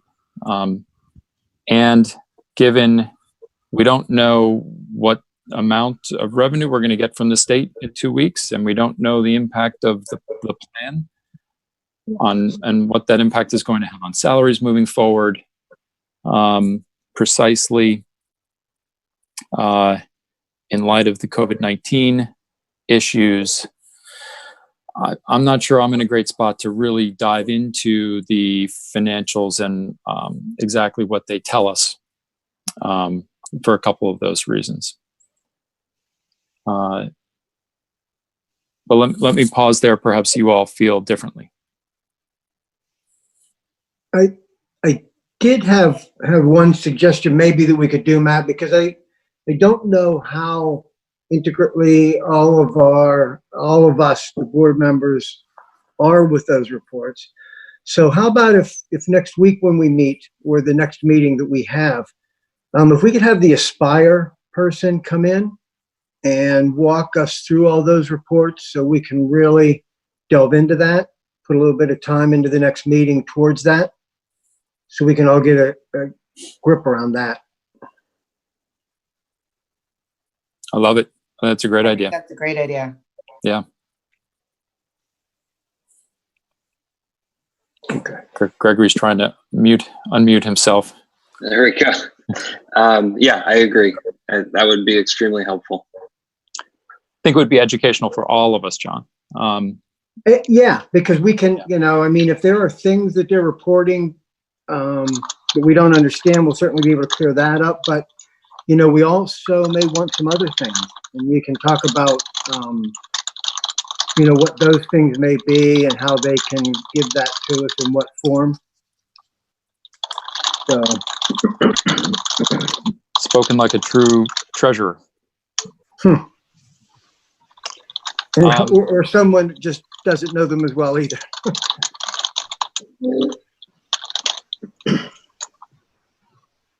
Well, one of the options for us is to form a finance subcommittee of the board. So maybe we should talk for a moment about subcommittees. The board bylaws allow for the creation of subcommittees. And there's a variety of different reasons why one could create subcommittees. One is so that you have a few folks focused on that issue. So it allows the board to focus its energies a little bit. Another is for clarity, so that we all know who's on point for those issues. So it creates clarity and accountability for us as a board as well. So there's a lot of value in subcommittees. Now, when subcommittees meet, they still need to take minutes and do some other things. So they're not, so that there are some just rules and requirements to be aware of. But I believe that this board could use subcommittees to help. And there's one or two we'll talk about tonight. I wonder if a finance subcommittee might be helpful. Helpful, John Elling, to you in helping to manage the issues, but helpful to us as well as a board through that greater focus and clarity of responsibility. I think that's a great idea, and especially, well, given the financial situation we're in, would be enough for that. But even though we got the budget coming up as well, and so this finance committee could just be like a finance budget committee. We can be working on the next year's budget as well.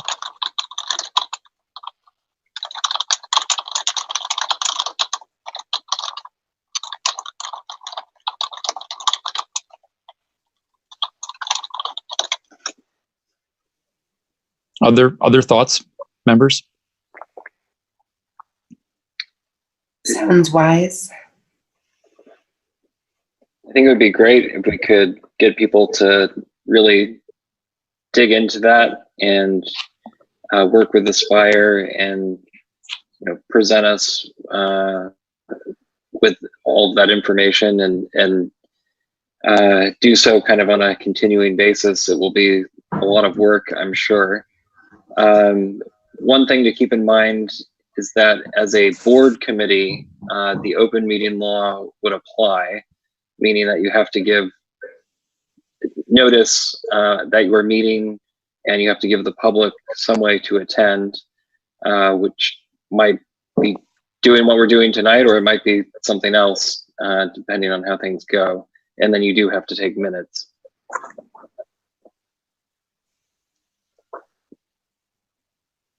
Nothing insurmountable, I don't think, but just procedural things that you need to follow.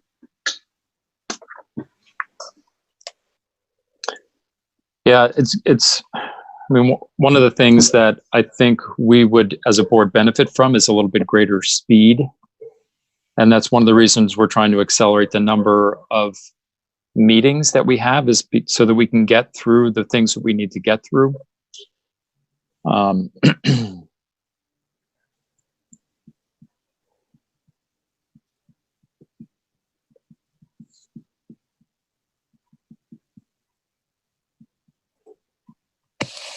Yep. Go ahead. Other comments?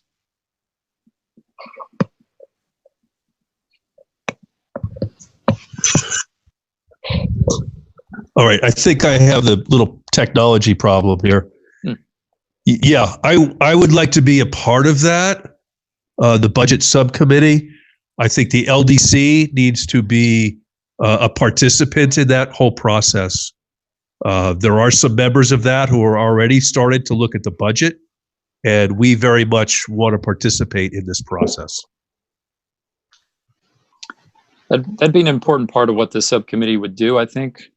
Mr. Tanner, is engage, get input from where we should be getting input. And I'd say the LDC is a group that should have input. The board will, of course, retain authority and decision-making, but the input of the LDC and probably there are other stakeholders that would have input here as well would be really valuable. And in fact, a member of the LDC already reached out to me to begin discussing the 2020-2021 budget process, which is great. You're being proactive. We're a proactive group, Mr. Walker.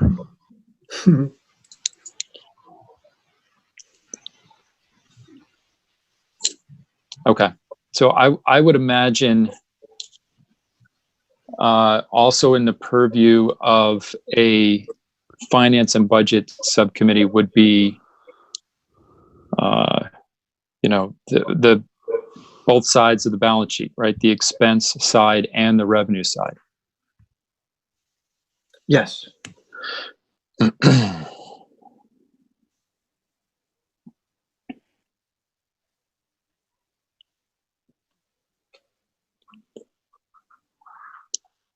Okay.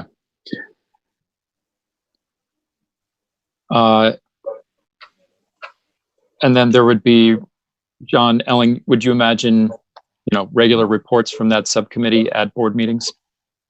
Absolutely. Okay. All right. Who else from this board would like to be a member of that subcommittee?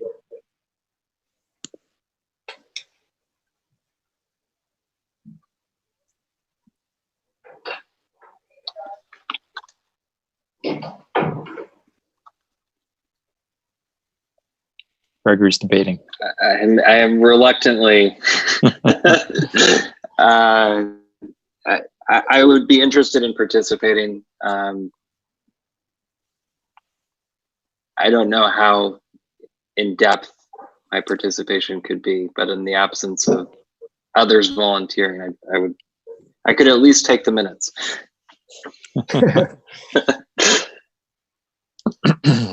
I'm sure you would do more than that. All right. Any other? So any other discussion on this topic?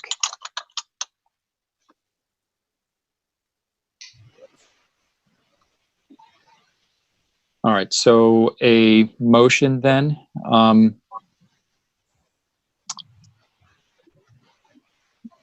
I guess I can do that, right? So I'll move for the creation of a finance and budget subcommittee to be led by John Elling, the board treasurer, with Gregory and John Tanner also on the subcommittee, with under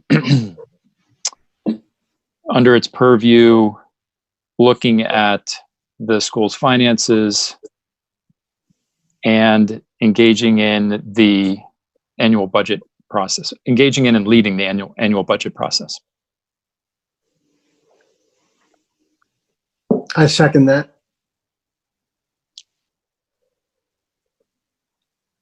Great. Any additional discussion? Do you think that that is going to be something ongoing, or until, I mean, is there a timeline? It exists until we undo it. And I imagine it would exist pretty much on an ongoing basis. Okay, it'll be great to get even more clarity on the finances. So I'm excited. Thank you, you guys. So Matt? Yeah. I would like to stipulate that an alternate LCD member could participate, either in addition to myself or in my potential absence.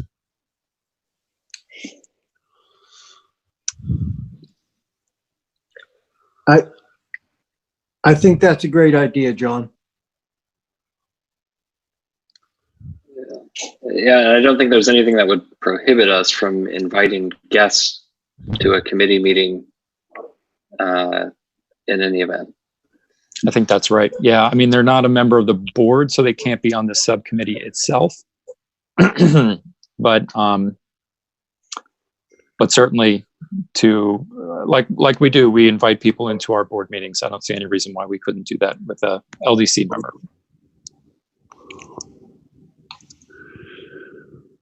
Okay, so that will be written into the motion.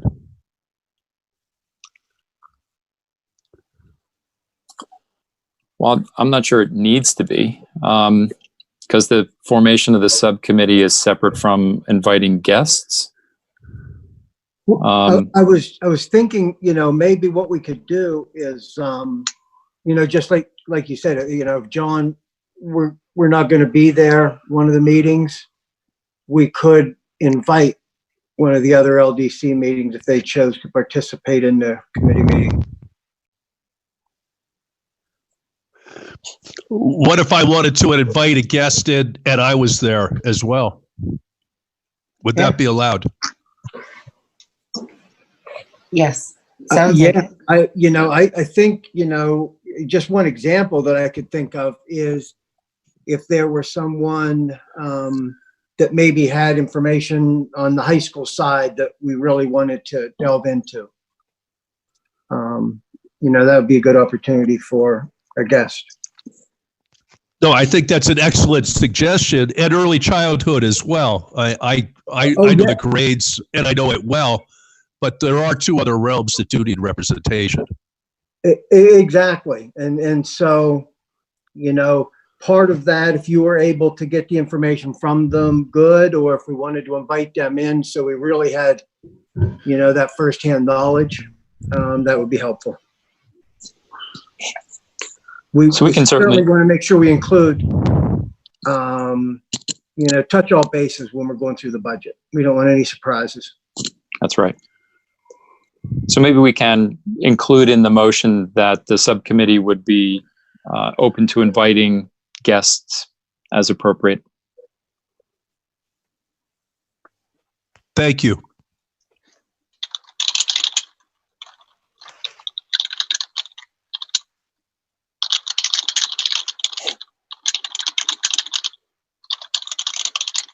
All right, so just for clarity,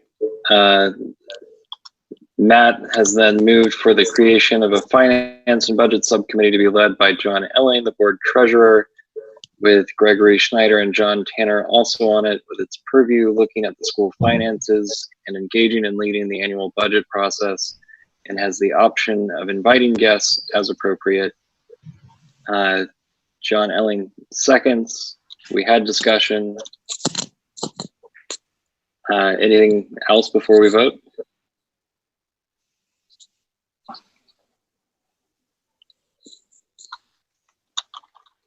All in favor? Aye. Aye. Aye. Aye.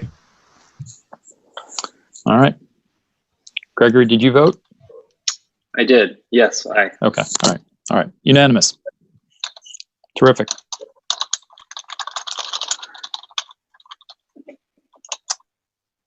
Well, one of the other agenda items was the 2020-2021 budget process kickoff. So I think that will then be under that subcommittee. I don't know. Well, does anyone have anything substantive to add right now for that topic around the budget process kickoff? Just that if we could have Christy agree to schedule the Aspire person into our next meeting.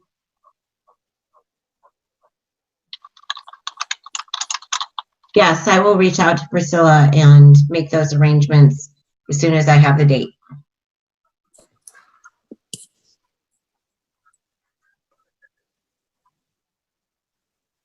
Great. Matt, do you think that should be next week, or should we wait until our next meeting on the 15th? I certainly don't want to wait until April. Yeah, so it would be 2 weeks from today, I think is what we were saying would be Okay. our next normal meeting. The question is It'll be whether April 1st. whether we need to meet a week from today, which I think is still on the table. And we may.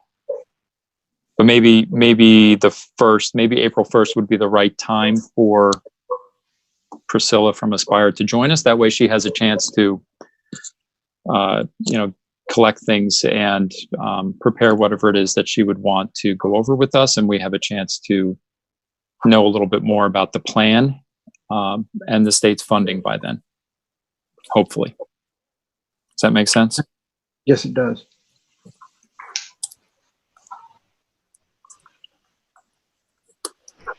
Okay. All right. Next is RSF social finance update.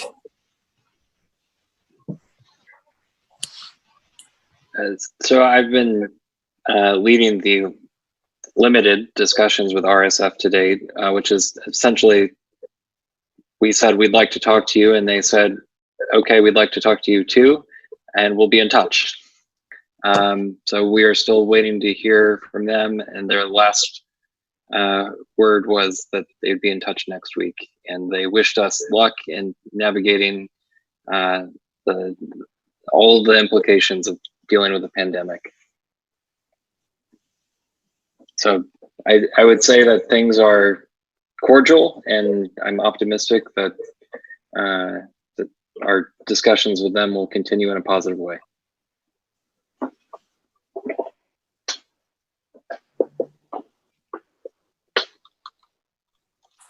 All right, good. Any questions for Gregory?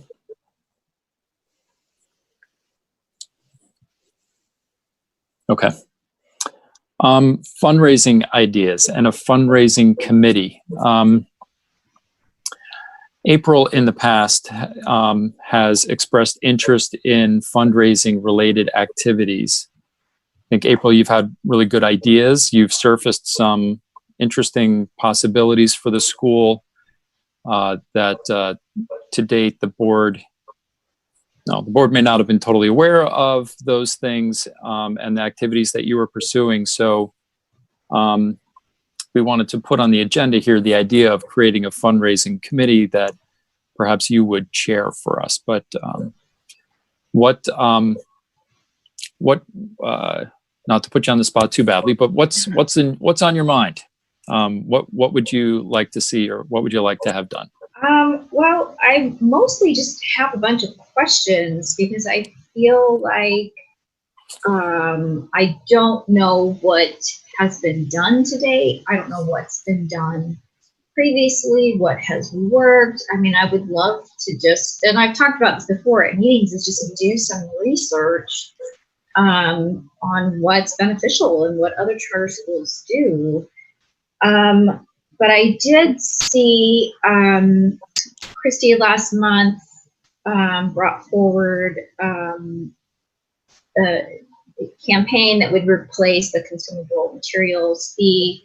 And I saw an update in her report this month saying that the LDC and Christie had decided that they didn't want to raise the amount of what we're asking parents to provide to the school.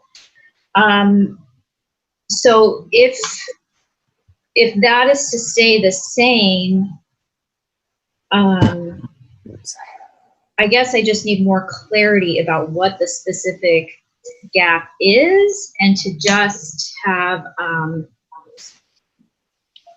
better idea of what it is we're looking for. This is totally new to me. I have never done this before. I do not have experience in this. It's just something that I felt like I had a couple of ideas for, and kind of threw my hat into the race and said, well, what about this? And what about this? And let's just try it. But I don't necessarily feel like I have the experience for it, but I'm willing to try. I'm willing to work with people and share ideas and have them share ideas and just coordinate. I guess I would call myself a coordinator and an organizer of ideas. But it is very overwhelming, especially since at this point we don't have an accountant, we don't have a director of engagement, in the administration. So it's a bit daunting.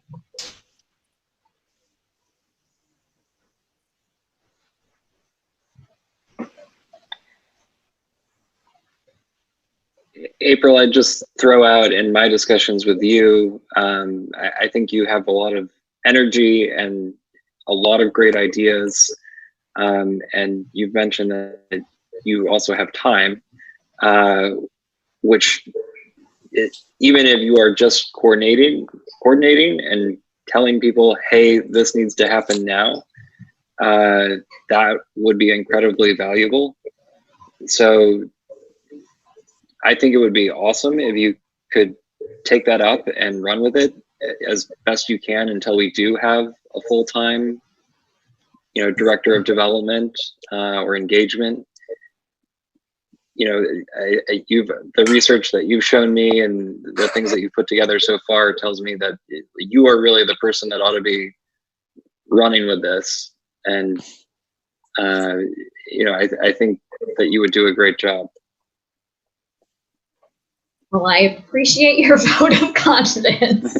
It's a bit terrifying, just because of the great needs that we have.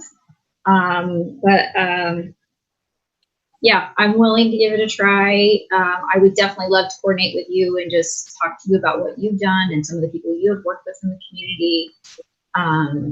And, just go from there, take some swings and see what happens. Yeah, I'm happy to share with you everything I have and just the ideas I have for using that information. Anything you need. Okay. So April, how about, I don't know that we need anything formal created here, but perhaps we use the next few weeks here. Sounds like you're going to talk to Gregory, maybe have a conversation with Christy about one or two items, and come back at the next meeting to talk about either what you found or what you think you need from the board or from the community. Yeah. A plan. I've said before, wouldn't it be nice if we had a calendar of events for all of the school's fundraising needs? I mean, it's no secret. The state does not give the school enough money on its own to meet the school's expenses, right? There's a gap. There's a per student funding gap. It exists. We need a well-organized, well-coordinated, but also I think transparent to parents approach. Here's what's going to happen in September. Here's what's going to happen in October. Here's what this fee is for. Here's why we ask for it. So that parents can plan out their expenses as well. So I love that we're looking at it now, ahead of the beginning of the school year for next year. It'd be nice if we can pull together something for later this year, but I think really the focus is for 2020, 2021. I think that's where we could have a really huge impact. So I love the idea of you looking into it and perhaps coming back a month from now with, Sure. whatever you find or whatever you need. Okay. That'd be great. Okay.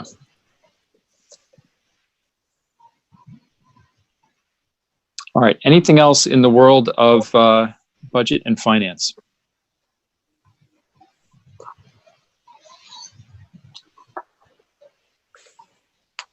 Okay. Well, we'll move on then. Gregory, was there anything else? There was one other thing: administrative staffing needs and budget on the agenda, but I think that may be encompassed in the 2021 budget at this point in the school year. I think so as well, and or as part of the COVID-19 issues that we were talking about earlier. Right. All right. So let's talk about the executive director position. You all know we've had a interim executive director for some time, Christy. I would like to move, so I'll make a formal motion and then we can discuss it. A formal motion for the creation of an executive director search subcommittee. I would like to lead this one. Now is the time to do this. I actually worry that we're actually a little late in the search process, but be that as it may, the time is to move forward. We need stability and permanence in our executive director position, whether that's Christy or whether that's someone else. To that end, I would imagine that within the purview of the subcommittee would be the creation of a job description, hiring criteria, the process that we would use as a board to interview and select candidates, and then to get it moving. And so, like before with the budget and finance, or finance and budget subcommittee, there would be regular reporting then back to this board as a result. Now, with a personnel search like this, there may be some topics that we can't have in an open meeting. So there may be executive sessions that would be called for down the road. So just setting the expectations a little bit. But this is what I had in mind as a motion. It's a lengthy one now that I say it out loud. Sorry.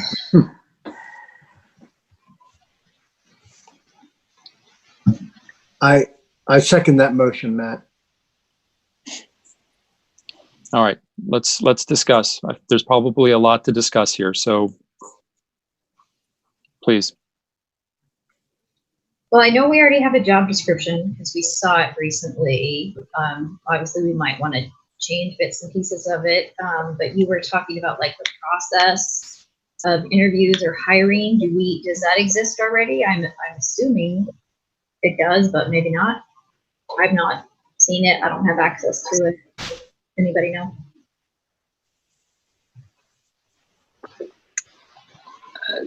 I'm trying to think about the document. I was just browsing through everything when I was looking for something else, and a procedure for hiring the executive director is not something that jumped out at me. But I could look again and see if we have something like that in place.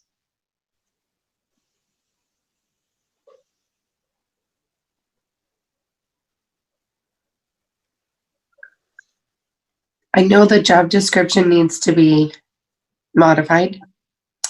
So when there comes a time, we can all chip in on that.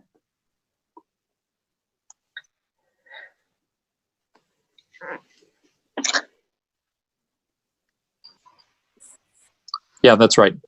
This board would have a look at the job description for sure. Everybody would need to be on board with the specifics. Would we also be looking, or would that same subcommittee be looking at hiring additional personnel, or is this strictly for executive director position? Well, it's a fair question. Certainly had in mind the executive director, the head of the school, basically. But let's talk about that. What are you thinking, Julie? What are the ups and downs, pros and cons of that? I just was thinking that occasionally it's been mentioned that we would need additional personnel at that same like admin level. And so I was curious if the hunt would be on for that too, and a job description for that person as well. Like an executive director and an assistant executive director, is that what you mean?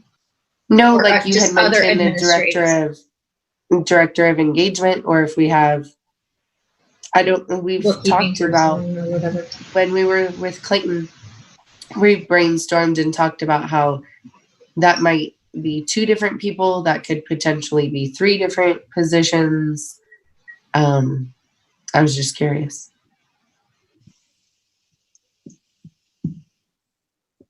John Elling, have you had a view on this?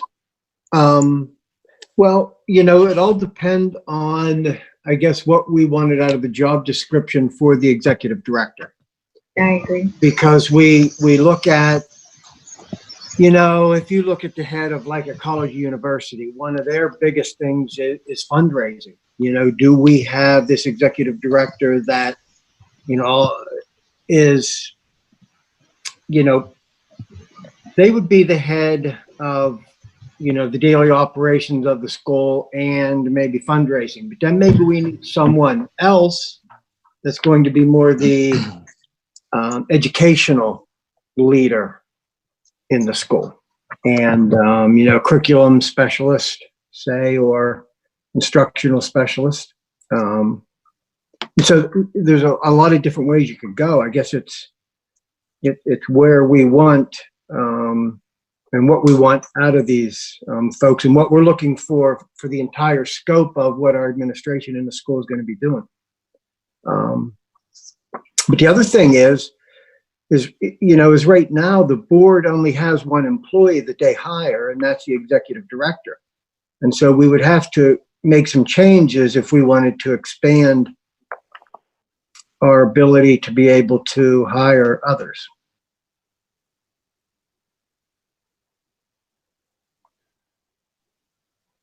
John, you read my mind. I was just looking at the bylaws, trying to figure out if we have. Yeah, it's very vague.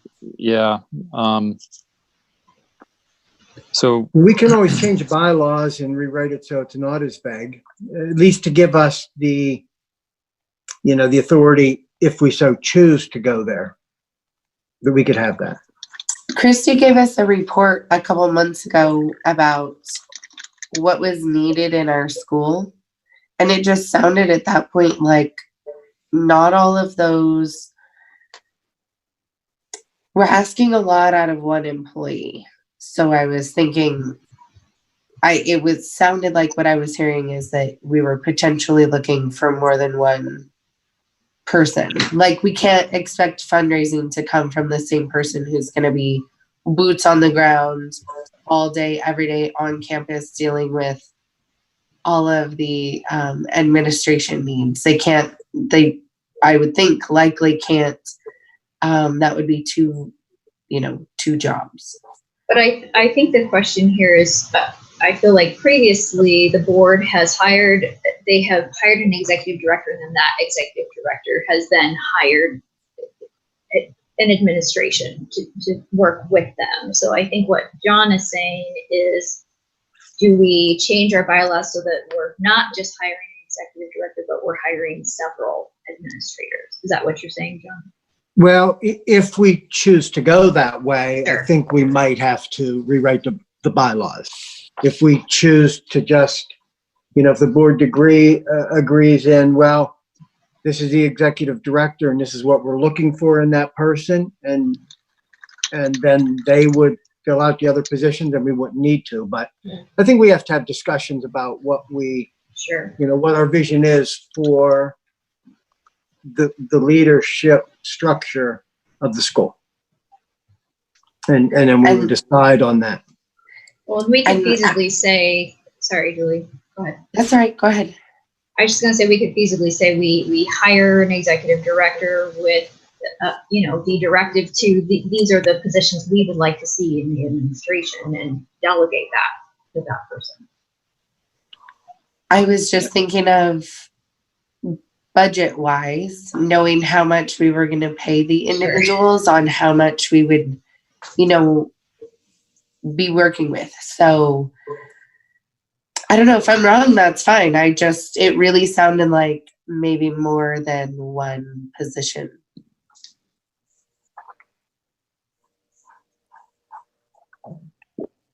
Christy, do you remember giving that report?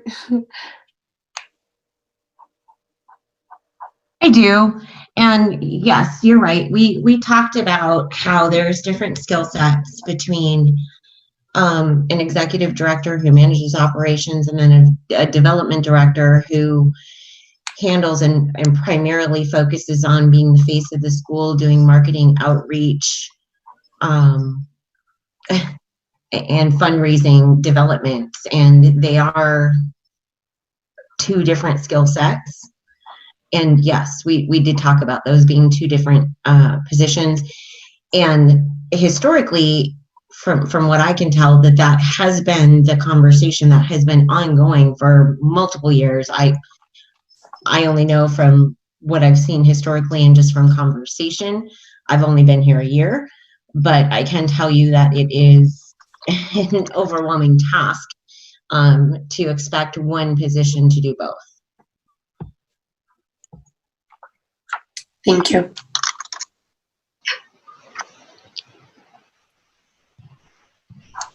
Gregory, were you on the issue? Just on the issue of the bylaws. The only thing I can find is that under our powers, we have the power to appoint and remove, employ, evaluate, and discharge all agents and employees of the corporation. So to me, that says we have chosen to only choose one employee in the past, but I don't see anything that prohibits us from choosing two or three if we so chose. And it's a big if, right? So, and we're not suggesting that we would do otherwise. There's a lot to like about the model where the board employs a single person, right? It's the head of the school, and then it's the head of the school that determines some of the other things, consistent, of course, with the budget. And the oversight that the board would provide. So if the board doesn't like some of the decisions that the executive director makes about personnel or structure or responsibilities of the folks who report up to the executive director, then the board would step in. And that's how it works in most boards, companies, etc. The board is responsible for hiring the CEO, not who the CEO hires to be their, marketing head or business head or development head. It's not typically the way it works. So you're thinking like a tier, or not interested in what I? Well, I think that this board should focus on the executive director position. And we can, in the job description, outline and when you outline in the job description, you're saying, here's the things we expect you to do. And if it's not there, it means it's on somebody else to do it. Now we can go further and say, hey, we think, taking the development director position as an example, we believe it's not in your job description to do it, executive director. We expect you to oversee it. so that you just subtly change what the responsibilities are in the job description, and that's how you can get at some of those things. Mhm. As long as you're still saying, it just seems like that's a lot to ask of the one person. And I don't want us to get in a position where then I don't feel let down by Christy, but where the perpetual feeling is this person is letting us down. When it's like we set them up for this because it wasn't in the job description and we didn't hire 2 people. So, or we didn't hire enough so that this person could do what they needed to do. That's right. And we certainly don't want to set anybody up for failure. That's not in anybody's interests. Quite the opposite. We should actually be the ones that set them up for success. That's right.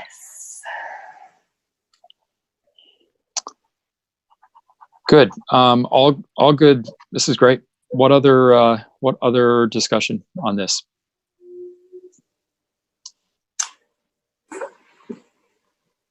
Well, I know you're a fan of timelines, Matt. So I think, one of the first things we need to do, and you're right. School administrators are well out there looking right now, and some have already been snapped up. So I think, that's probably the priority, is to, get a timeline set, get some of these things out there and get it rolling. It's a good point. Part of the process, when we outlined the process we would use, it should include a timeline. You're absolutely right. Matt, who else are you, or I guess for everybody else, who else wants to be a part of this, since this would be a formal subcommittee? Yeah, I think we need 3 I would. for it to be a. I'd be happy to be a part of it.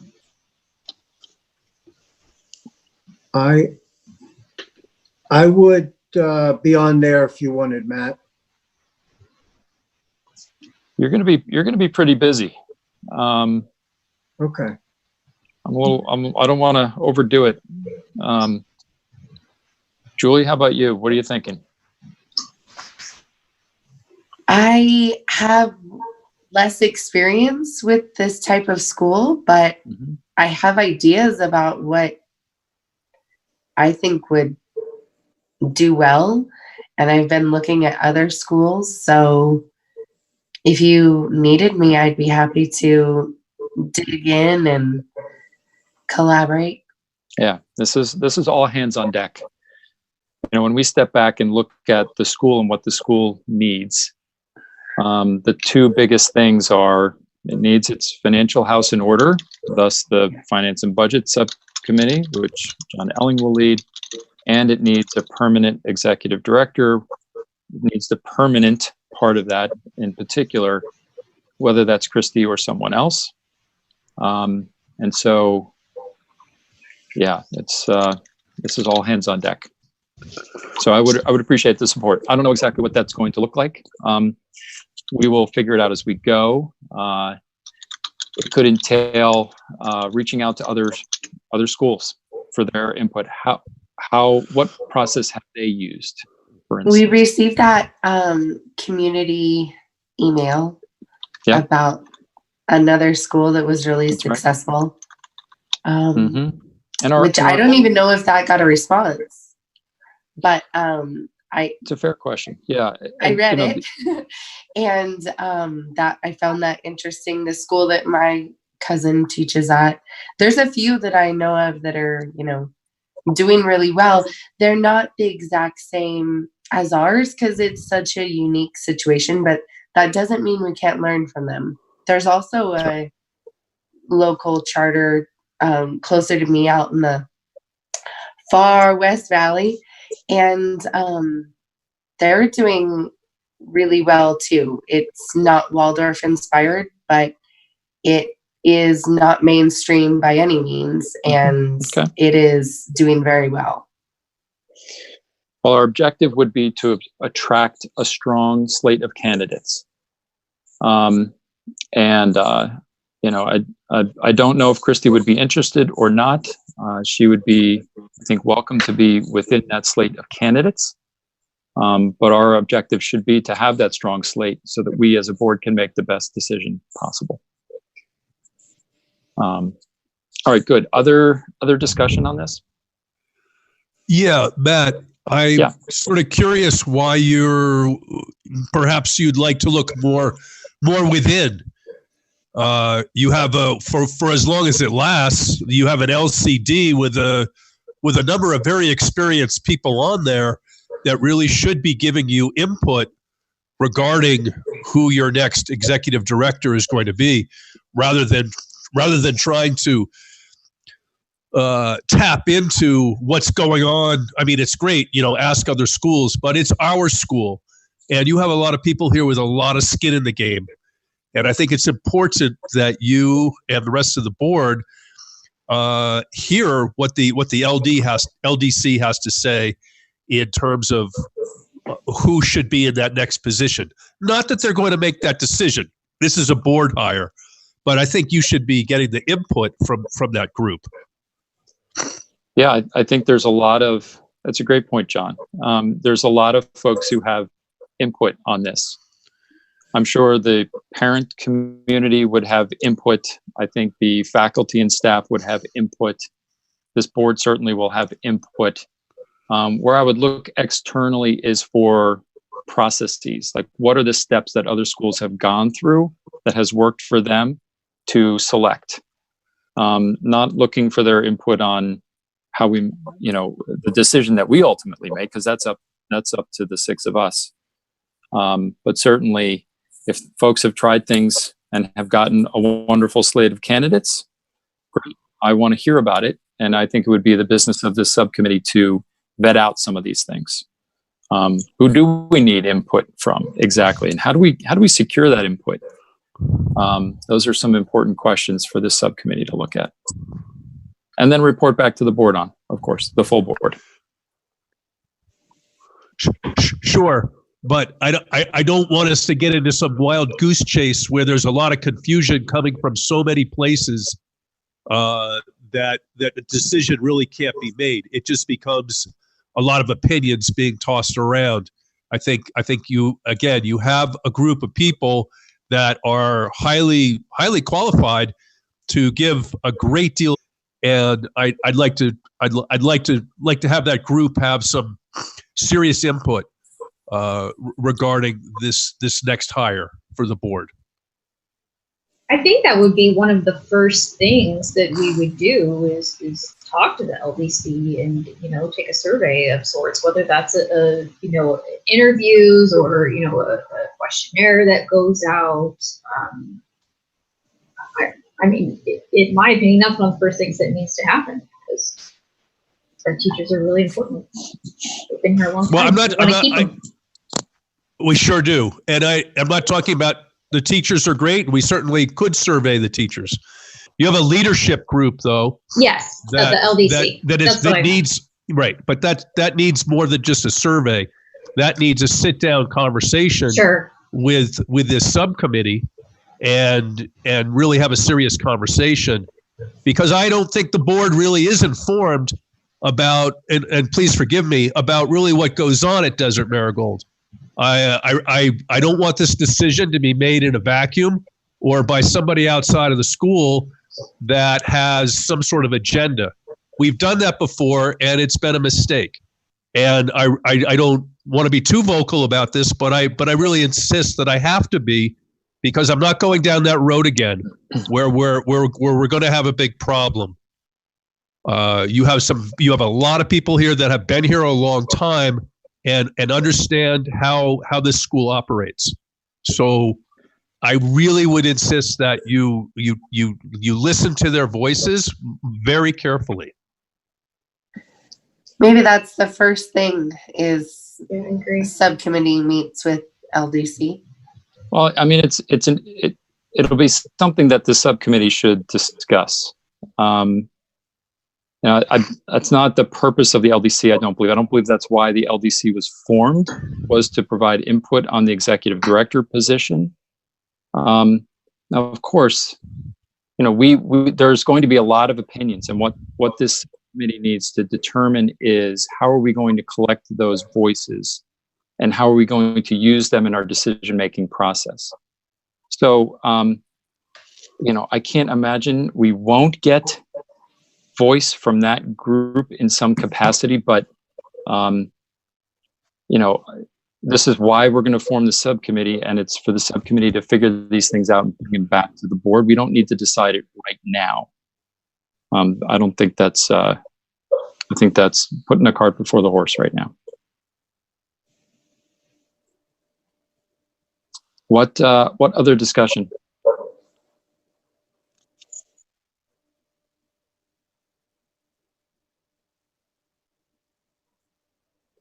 All right, so then, Gregory, what is our, did we formally move here? I think we moved and seconded. You did, you moved, Okay. John Elling seconded, and we've had discussion during which April and Julie volunteered to be part of the committee. So I think it's time to vote. All right, and the motion was the creation of the executive director search subcommittee. Right, formation of a permanent executive director search subcommittee with you leading it. Okay. All right, all in favor? Aye. Aye. All opposed? Opposed. And any abstentions? Okay. All right.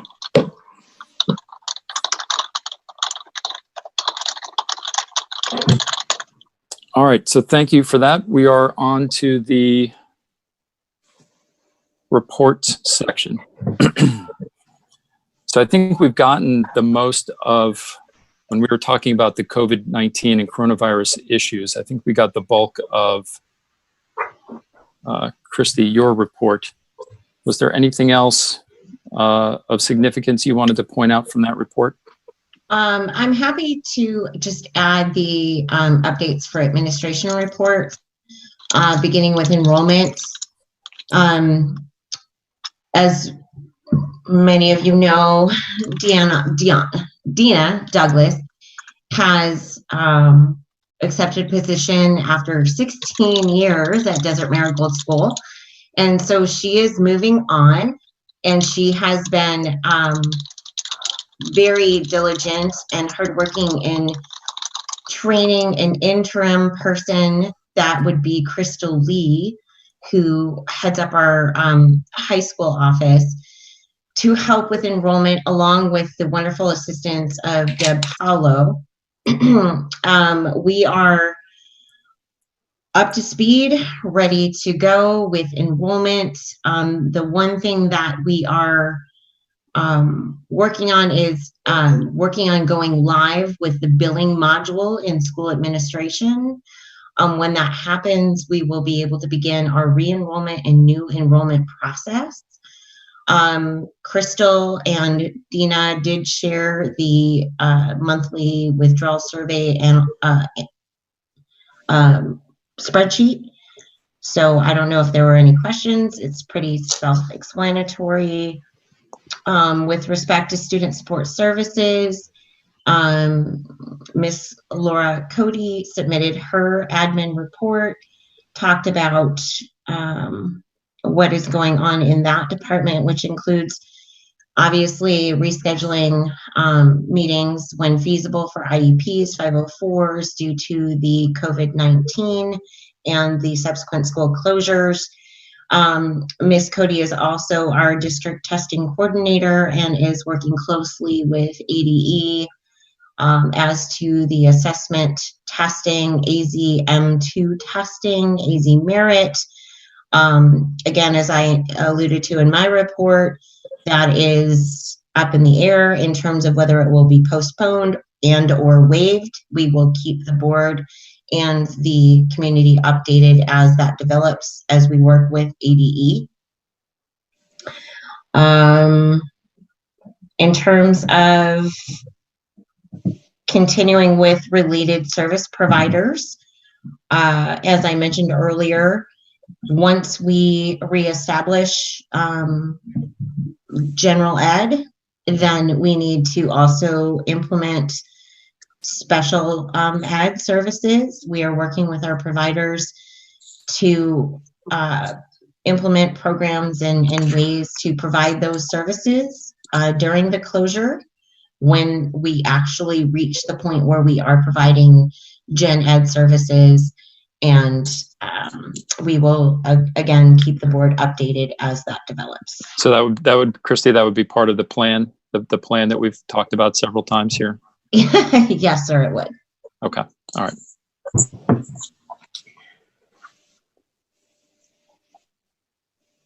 That's all I have to add. Okay.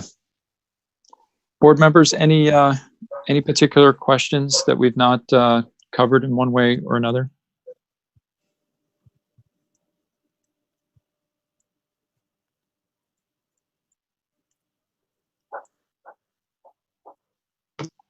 Okay, not hearing any. High school outreach and enrollment plan. I have nothing to report at this point. Priority has been COVID-19 and coming up with ways in which to develop the educational plan going forward. So that I do not have a report as of today. Okay. You mentioned the administration reports were provided.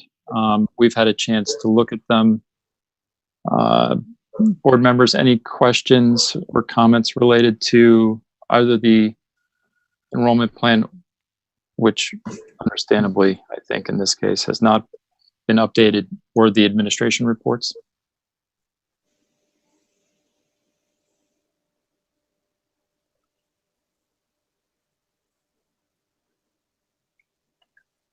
No? I'm wondering if Michelle, once we get to the parent council report, she might have some things to say about that, because I know at the last meeting I was at, some parents were discussing how the event was attended for the high school and how many people they were just talking off the cuff of how many people said they were gonna enroll or were really interested or had committed in some capacity. I don't remember the specifics, but it sounded like it went really well and there was a good turnout. That's great. All right. Well, Michelle, if you're still there, if you've been incredibly patient I this am whole time. here. Oh, great. All right. Welcome. Thank you. All right. So the parent council report, and if you heard April's question about some of the recent high school activities. About at the high school info night in late February. Yes. They did say that the class is full for coming in ninth grade. So that was really good. I also saw a lot of unfamiliar faces. So that tells me that there were a lot of people from outside our regular community who heard about it and came. So I thought that was great. It was really nice to see so many that wanted more information. That's great. And Christy, is that, maybe it's somewhere in the reports, I didn't see it. Is that right? The ninth grade is full? I don't have those updated numbers. I can certainly provide those to the board. We've been focused on getting Crystal and Deb up to speed and running enrollment. So I apologize for the delay in that information. Okay. All right. Well, if that's the case, it would be fantastic news. Yes. Yeah. So for the parent council report, we are canceling the spring benefit, which was originally for April 5th. we still have items to auction off from businesses and whatnot that have been solicited throughout the year. So we will put something together for that as a fundraiser. And then all of our other events are on hold until we figure out what's going on, really. It's understandable. Yes. Our next meeting is scheduled for the beginning of April, and that would likely be on Zoom, unless something else changes. And then we're going to have to figure out how to do the funding requests without having the spring benefit. It will change the amount, obviously, and then also the auction, trying to figure out how much we'll have.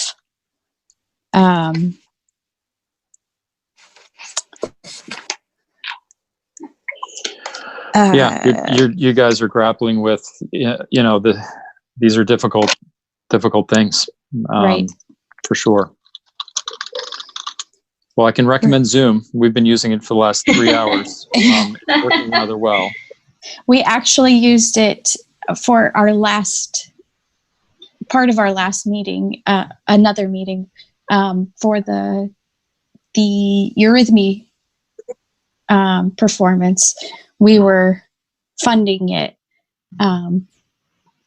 and because it was outside of our regular funding request time, we had to have a special meeting. So we have used Zoom and have had success with it. So great. It's great. Thank you, though. Michelle, was there something about the different grade levels and their financials? I have not heard. I haven't heard anything from anybody about the different grades and different levels. About the grades we having talked different. about that, right? Like how we were trying to, or someone was trying to figure out how much each grade level had. I wasn't sure if you were reporting on that too. I have not heard anything from, I think it was mostly like high school and then probably 8th grade.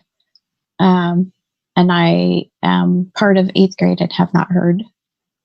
Nobody's reached out to me, let me put it that way, for parent council or 8th grade about the accounting. I believe there was some action that the board or one of the members of the board was going to take related to that. I just don't know if it has happened.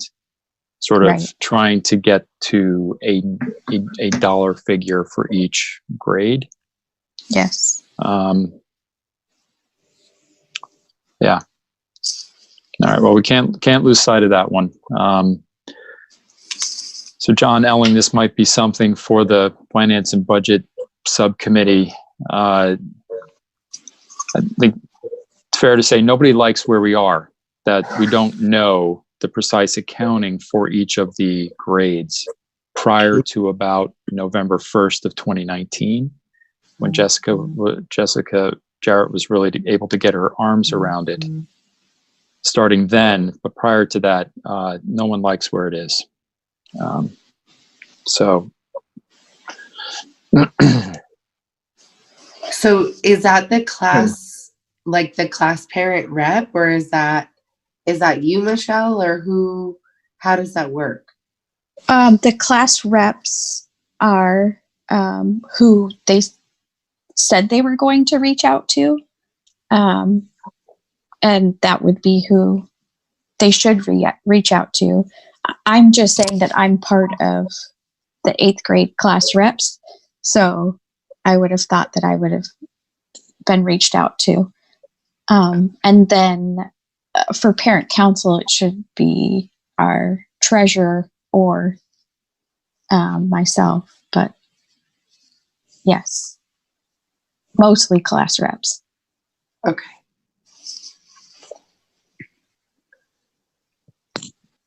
All right, Michelle, thank you so much. Thank you for. And, you know, I don't know that we do a great job of saying it, but, you know, like we volunteer for the board positions. The parent council, of course, is volunteers, folks willing to share their time and spend their time helping and supporting the school and the students in a lot of different ways. It is greatly appreciated. So thank you. And thanks for coming to all of our board meetings and presenting. You're welcome. It's my Not pleasure. everybody loves public speaking, so thank you for doing that. Matt, can I add something to that, to your Yeah, comments? please. I've been attending the parent council meetings since I've been on the board, and I just want the board to know how much Michelle is doing in terms of collectively easing the parents' ears and just minds. I feel like she's just such a calm and peaceful presence, and she's always directing people with positivity and telling them where they need to go if they have questions. And I want the board to know that, to know how much work you know, goes behind that position. She's not just running fundraisers and getting information out to parents. She's doing a whole lot of wonderful things for us. So thank you, Michelle. Oh, Yeah, you're and welcome. all the animal care too. She's a does jack a of all lot. trades. She was sewing costumes last week, so there you go.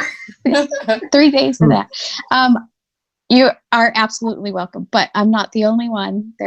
I do it with teams on both ends. So, but I do it because I love it. So thank you. Thank you. Well said. Thank you, Michelle.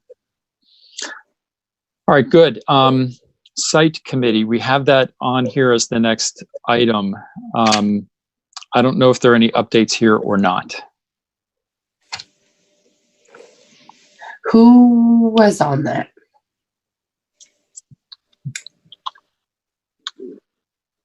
That was something that John Tanner was spearheading, I think, and involving different members of the faculty and community. And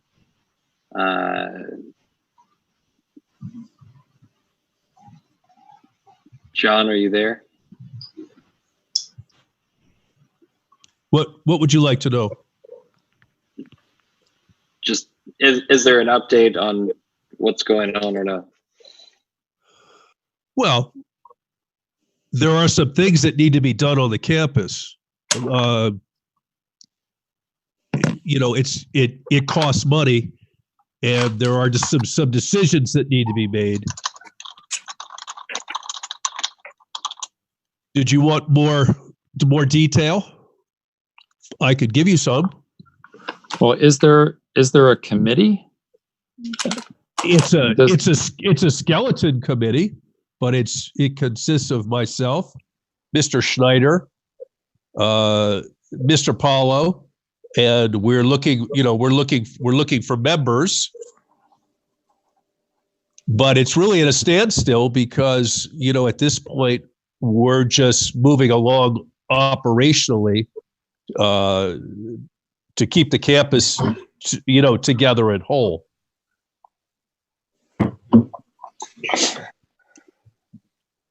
So to answer your question, yes, there is a site committee.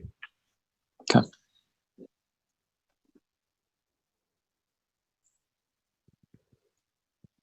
All right, gang. Any questions for Mr. Tanner?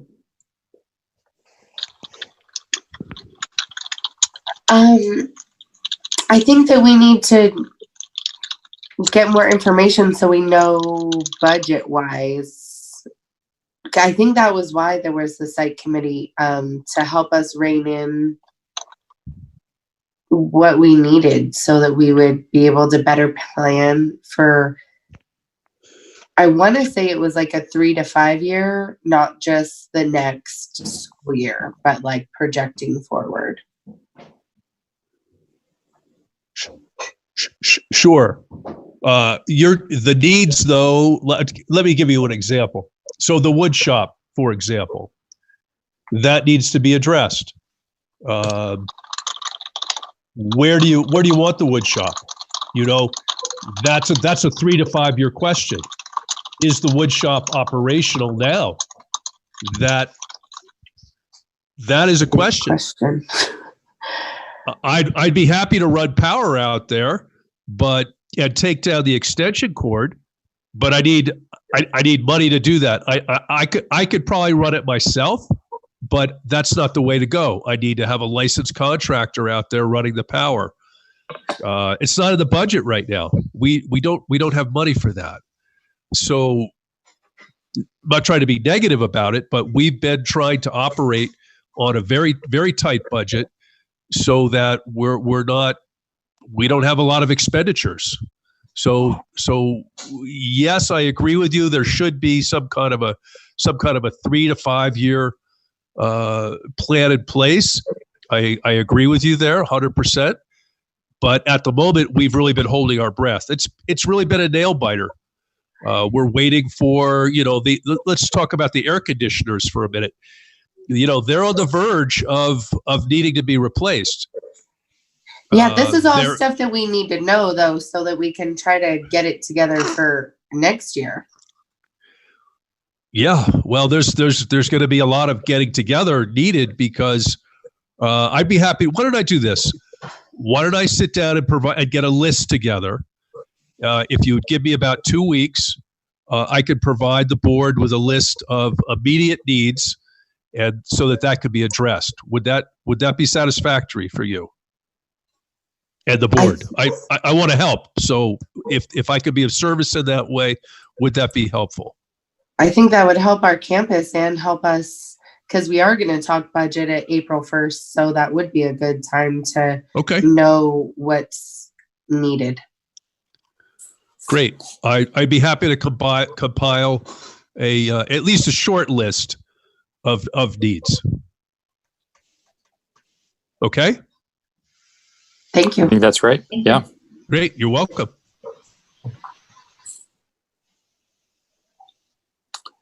All right, we're into the public comment section. So what I'd like to do is I'll ask Gregory to read the comments that came in a moment, but just to set the stage here is we weren't sure how we could accommodate public comment in a virtual meeting. And we don't have to allow for public comment at all. We're not required to, but I think it's a great practice, and I would like to see us continue it. So we found a way to do it, at least for today. We'll see how it goes and whether we continue it into the future. But the idea, and we had seen another school district do the same thing. So we felt we were in good company that folks were invited, the public was invited to email in any comments. I believe we did receive a few, and we committed to reading them out loud, provided they adhere to our public comment guidance. So I haven't had a chance to look at all of them, Gregory. I don't know if you had. Why don't, if you feel good about the ones that you've seen and that they adhere to our guidance, I'll let you go ahead and read them. Yeah, so I may have to skip over parts of some of them because per our guidance, our guidance is to discuss issues, not people. Some of them got a little bit specific. So I'm going to do my best to read them as fully as I can. All right, so the first one is from Jill Thomas, and it reads as follows. When I close my eyes and remember that crisp December morning, there are big white puffy clouds, new roads, but most vividly it is the smiles on the children's faces as they play in the schoolyard, hanging from trees, digging in the mud, and their squeals of laughter. We have all had our own path that has led us to DMS. A collective sigh felt and heard from our innermost being that says we are home. Our children have grown in ways we could not have imagined. We have grown in ways we did not know we needed. Balm for the soul in this crazy ride called life. A sanctuary for all of us. But most importantly, a place where children get to stretch their childhood just a little bit further than their counterparts. The love and support from family, teachers, and friends is the safety net that gives them the freedom to soar. Our beloved DMS is in trouble, serious trouble. The whisper that we might lose DMS is growing in size, shape, and form in so many directions. Now is the time to do the right thing. You have the power.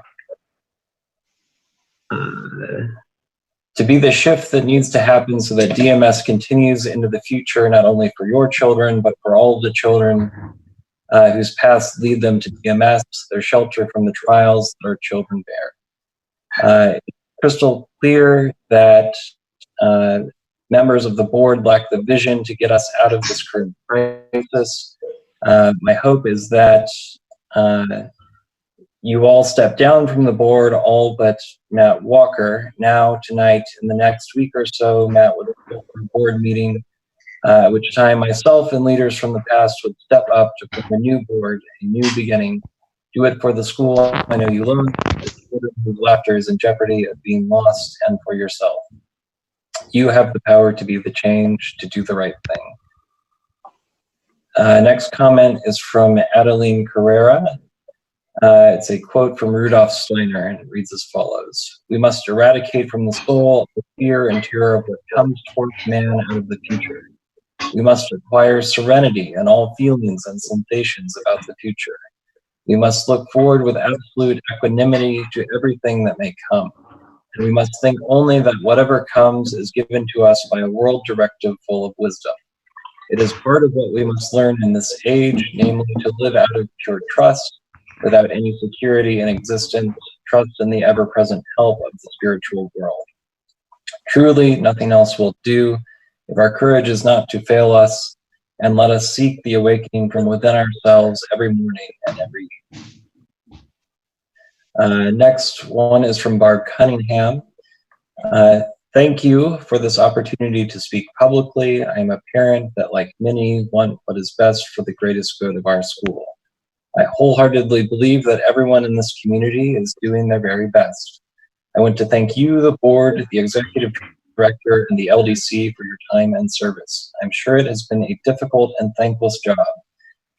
Under your leadership, we have lost an executive Waldorf director, high school administrator, several fully trained Waldorf teachers, an entire administrative staff, pushed out heart-centered board members, and a master biodynamic gardener and gardener. It is clear that you lack the knowledge of how to care for this secret Waldorf community, nor do you show any desire to learn, and that is why the service mark will elude us. If by any chance you were a board member or even a first-time executive director that may have relied upon someone else to tell you their version of what Waldorf education should look like, you may have put all your eggs in the wrong basket. I would imagine you would end up exactly where we are right now. A house divided cannot stand. Left behind is a fractured, grieving community, with a few people running the LDC with an anti-caring iron fist. Enough. This plain school must stop. You are a part-time voluntary board attempting to be a full-time administrative staff. That is not sustainable. The LDC are full-time teachers attempting to be full-time administrative staff. That is not sustainable. I humbly call for the resignation of the entire remaining board with the exception of Matthew Walker. In triage effort to stop the bleeding, I strongly suggest we put in place a super board made up of seasoned past board presidents, members, and faculty until they can right this drowning ship. And please let us not forget this K-12 Waldorf-inspired public charter is the only school like it in the nation. Thank you for your time. And the last one is from Danielle Martinez. She says, hello all, I'd like to thank you very much for this opportunity to send in comments. I often come directly to work and do not make it in time to speak. My family started with Desert Marigold School in 2010. We started in the preschool program, and now my daughter is currently in 8th grade. The Waldorf education model was new to our family. I made it a point to dive in and learn as much as I could. As a parent and a new member of the community, I spent a great deal of time learning how I could best support the home to school life.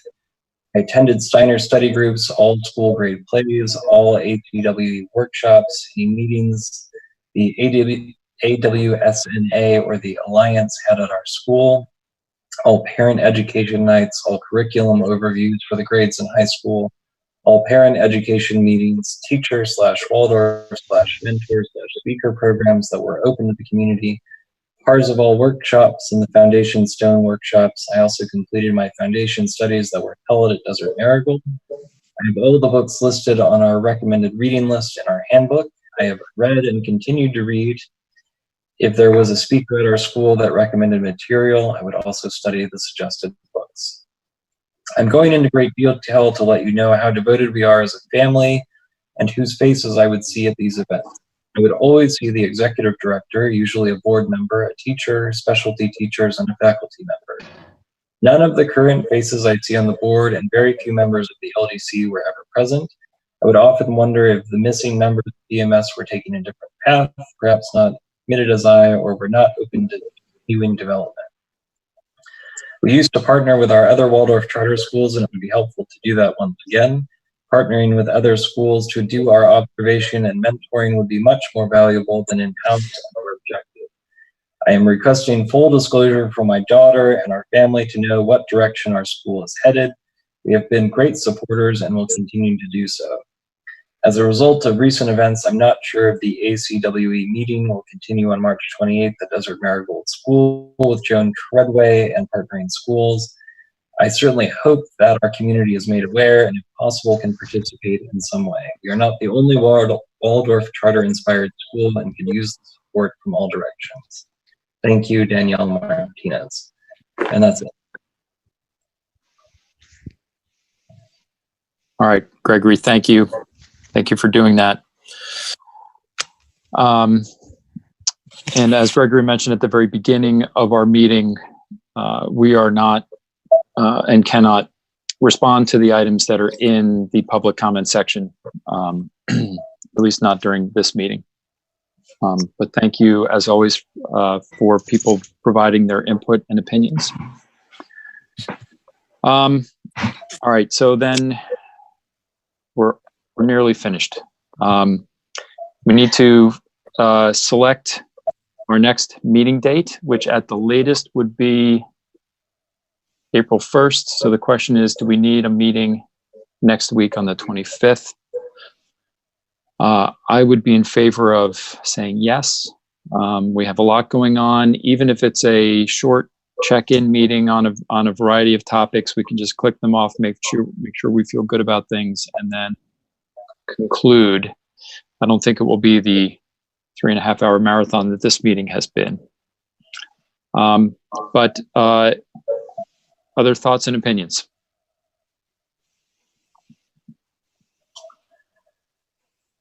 I agree with you. I think we ought to just put one on the book for next Wednesday at 6:30. Plan to do it the same way we did this one, and we can see what needs to be on the agenda, as the next few days play out. There's a lot of things on this agenda that we weren't able to fully discuss. So, and I want to make sure that we can get stuff done if we're meeting. So, were we going to ask that Priscilla or request, or I don't know how that is, but for her to come to the one on April 1st? Yes. Yeah. April 1st. Okay. Yep. Yep. So this one would be a check-in on, now we can finalize the agenda over the next few days, but I imagine it would be another COVID-19 update, and just if anything else has changed, that would be the main focus. Okay.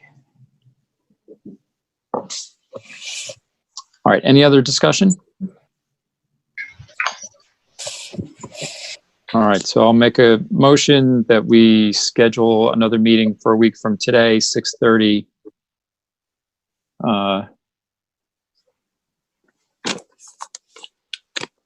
Any second? Second. All in favor? Aye. Aye. Aye. All right, I believe that was unanimous.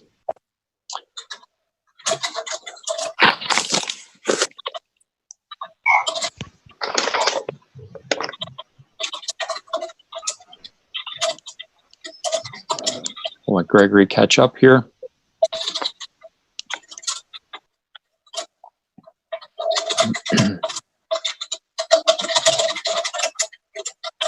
I'm good. So before we close and do the closing verse, just very briefly, I'd like to express my gratitude. My gratitude to you all for the support and engagement of this entire board. It is a volunteer job. You put a lot of time and effort into it. You really, what you do is you make time for this, and I greatly appreciate it. I'm also grateful to Christy and the faculty and staff. They're going through an incredible time right now. We all are. There's a great deal of stress and uncertainty and everything that goes along with that. We're all adjusting, and I appreciate that they are remaining focused on students and their professional standards and their dedication to Waldorf and our Waldorf approach at DMS. And also grateful for our very engaged community. They want the best for DMS, and so do we. So I'm grateful for all of that. Thank you. All right, so remind me of the order, Gregory. Is it move to adjourn and then closing verse, or closing verse and then move to adjourn? I believe we move to adjourn and then we read the closing verse. All right. Do I have a motion? I move to adjourn. Second? I'll second. All in favor? Aye.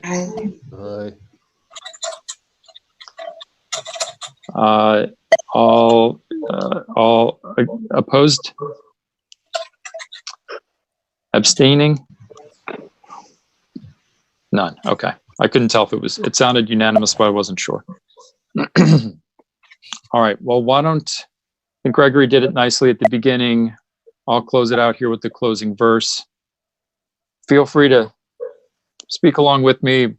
We can overload the system now by because we're wrapping up here. But all right, the most important tasks for humankind today and in the future is that we should learn to live together and understand one another. If this human fellowship is not achieved, all talk of development is empty. All right, Laura Haney, thank you so much for doing the live stream. Have a good night, everybody. Good night. Good night. Night. Good night.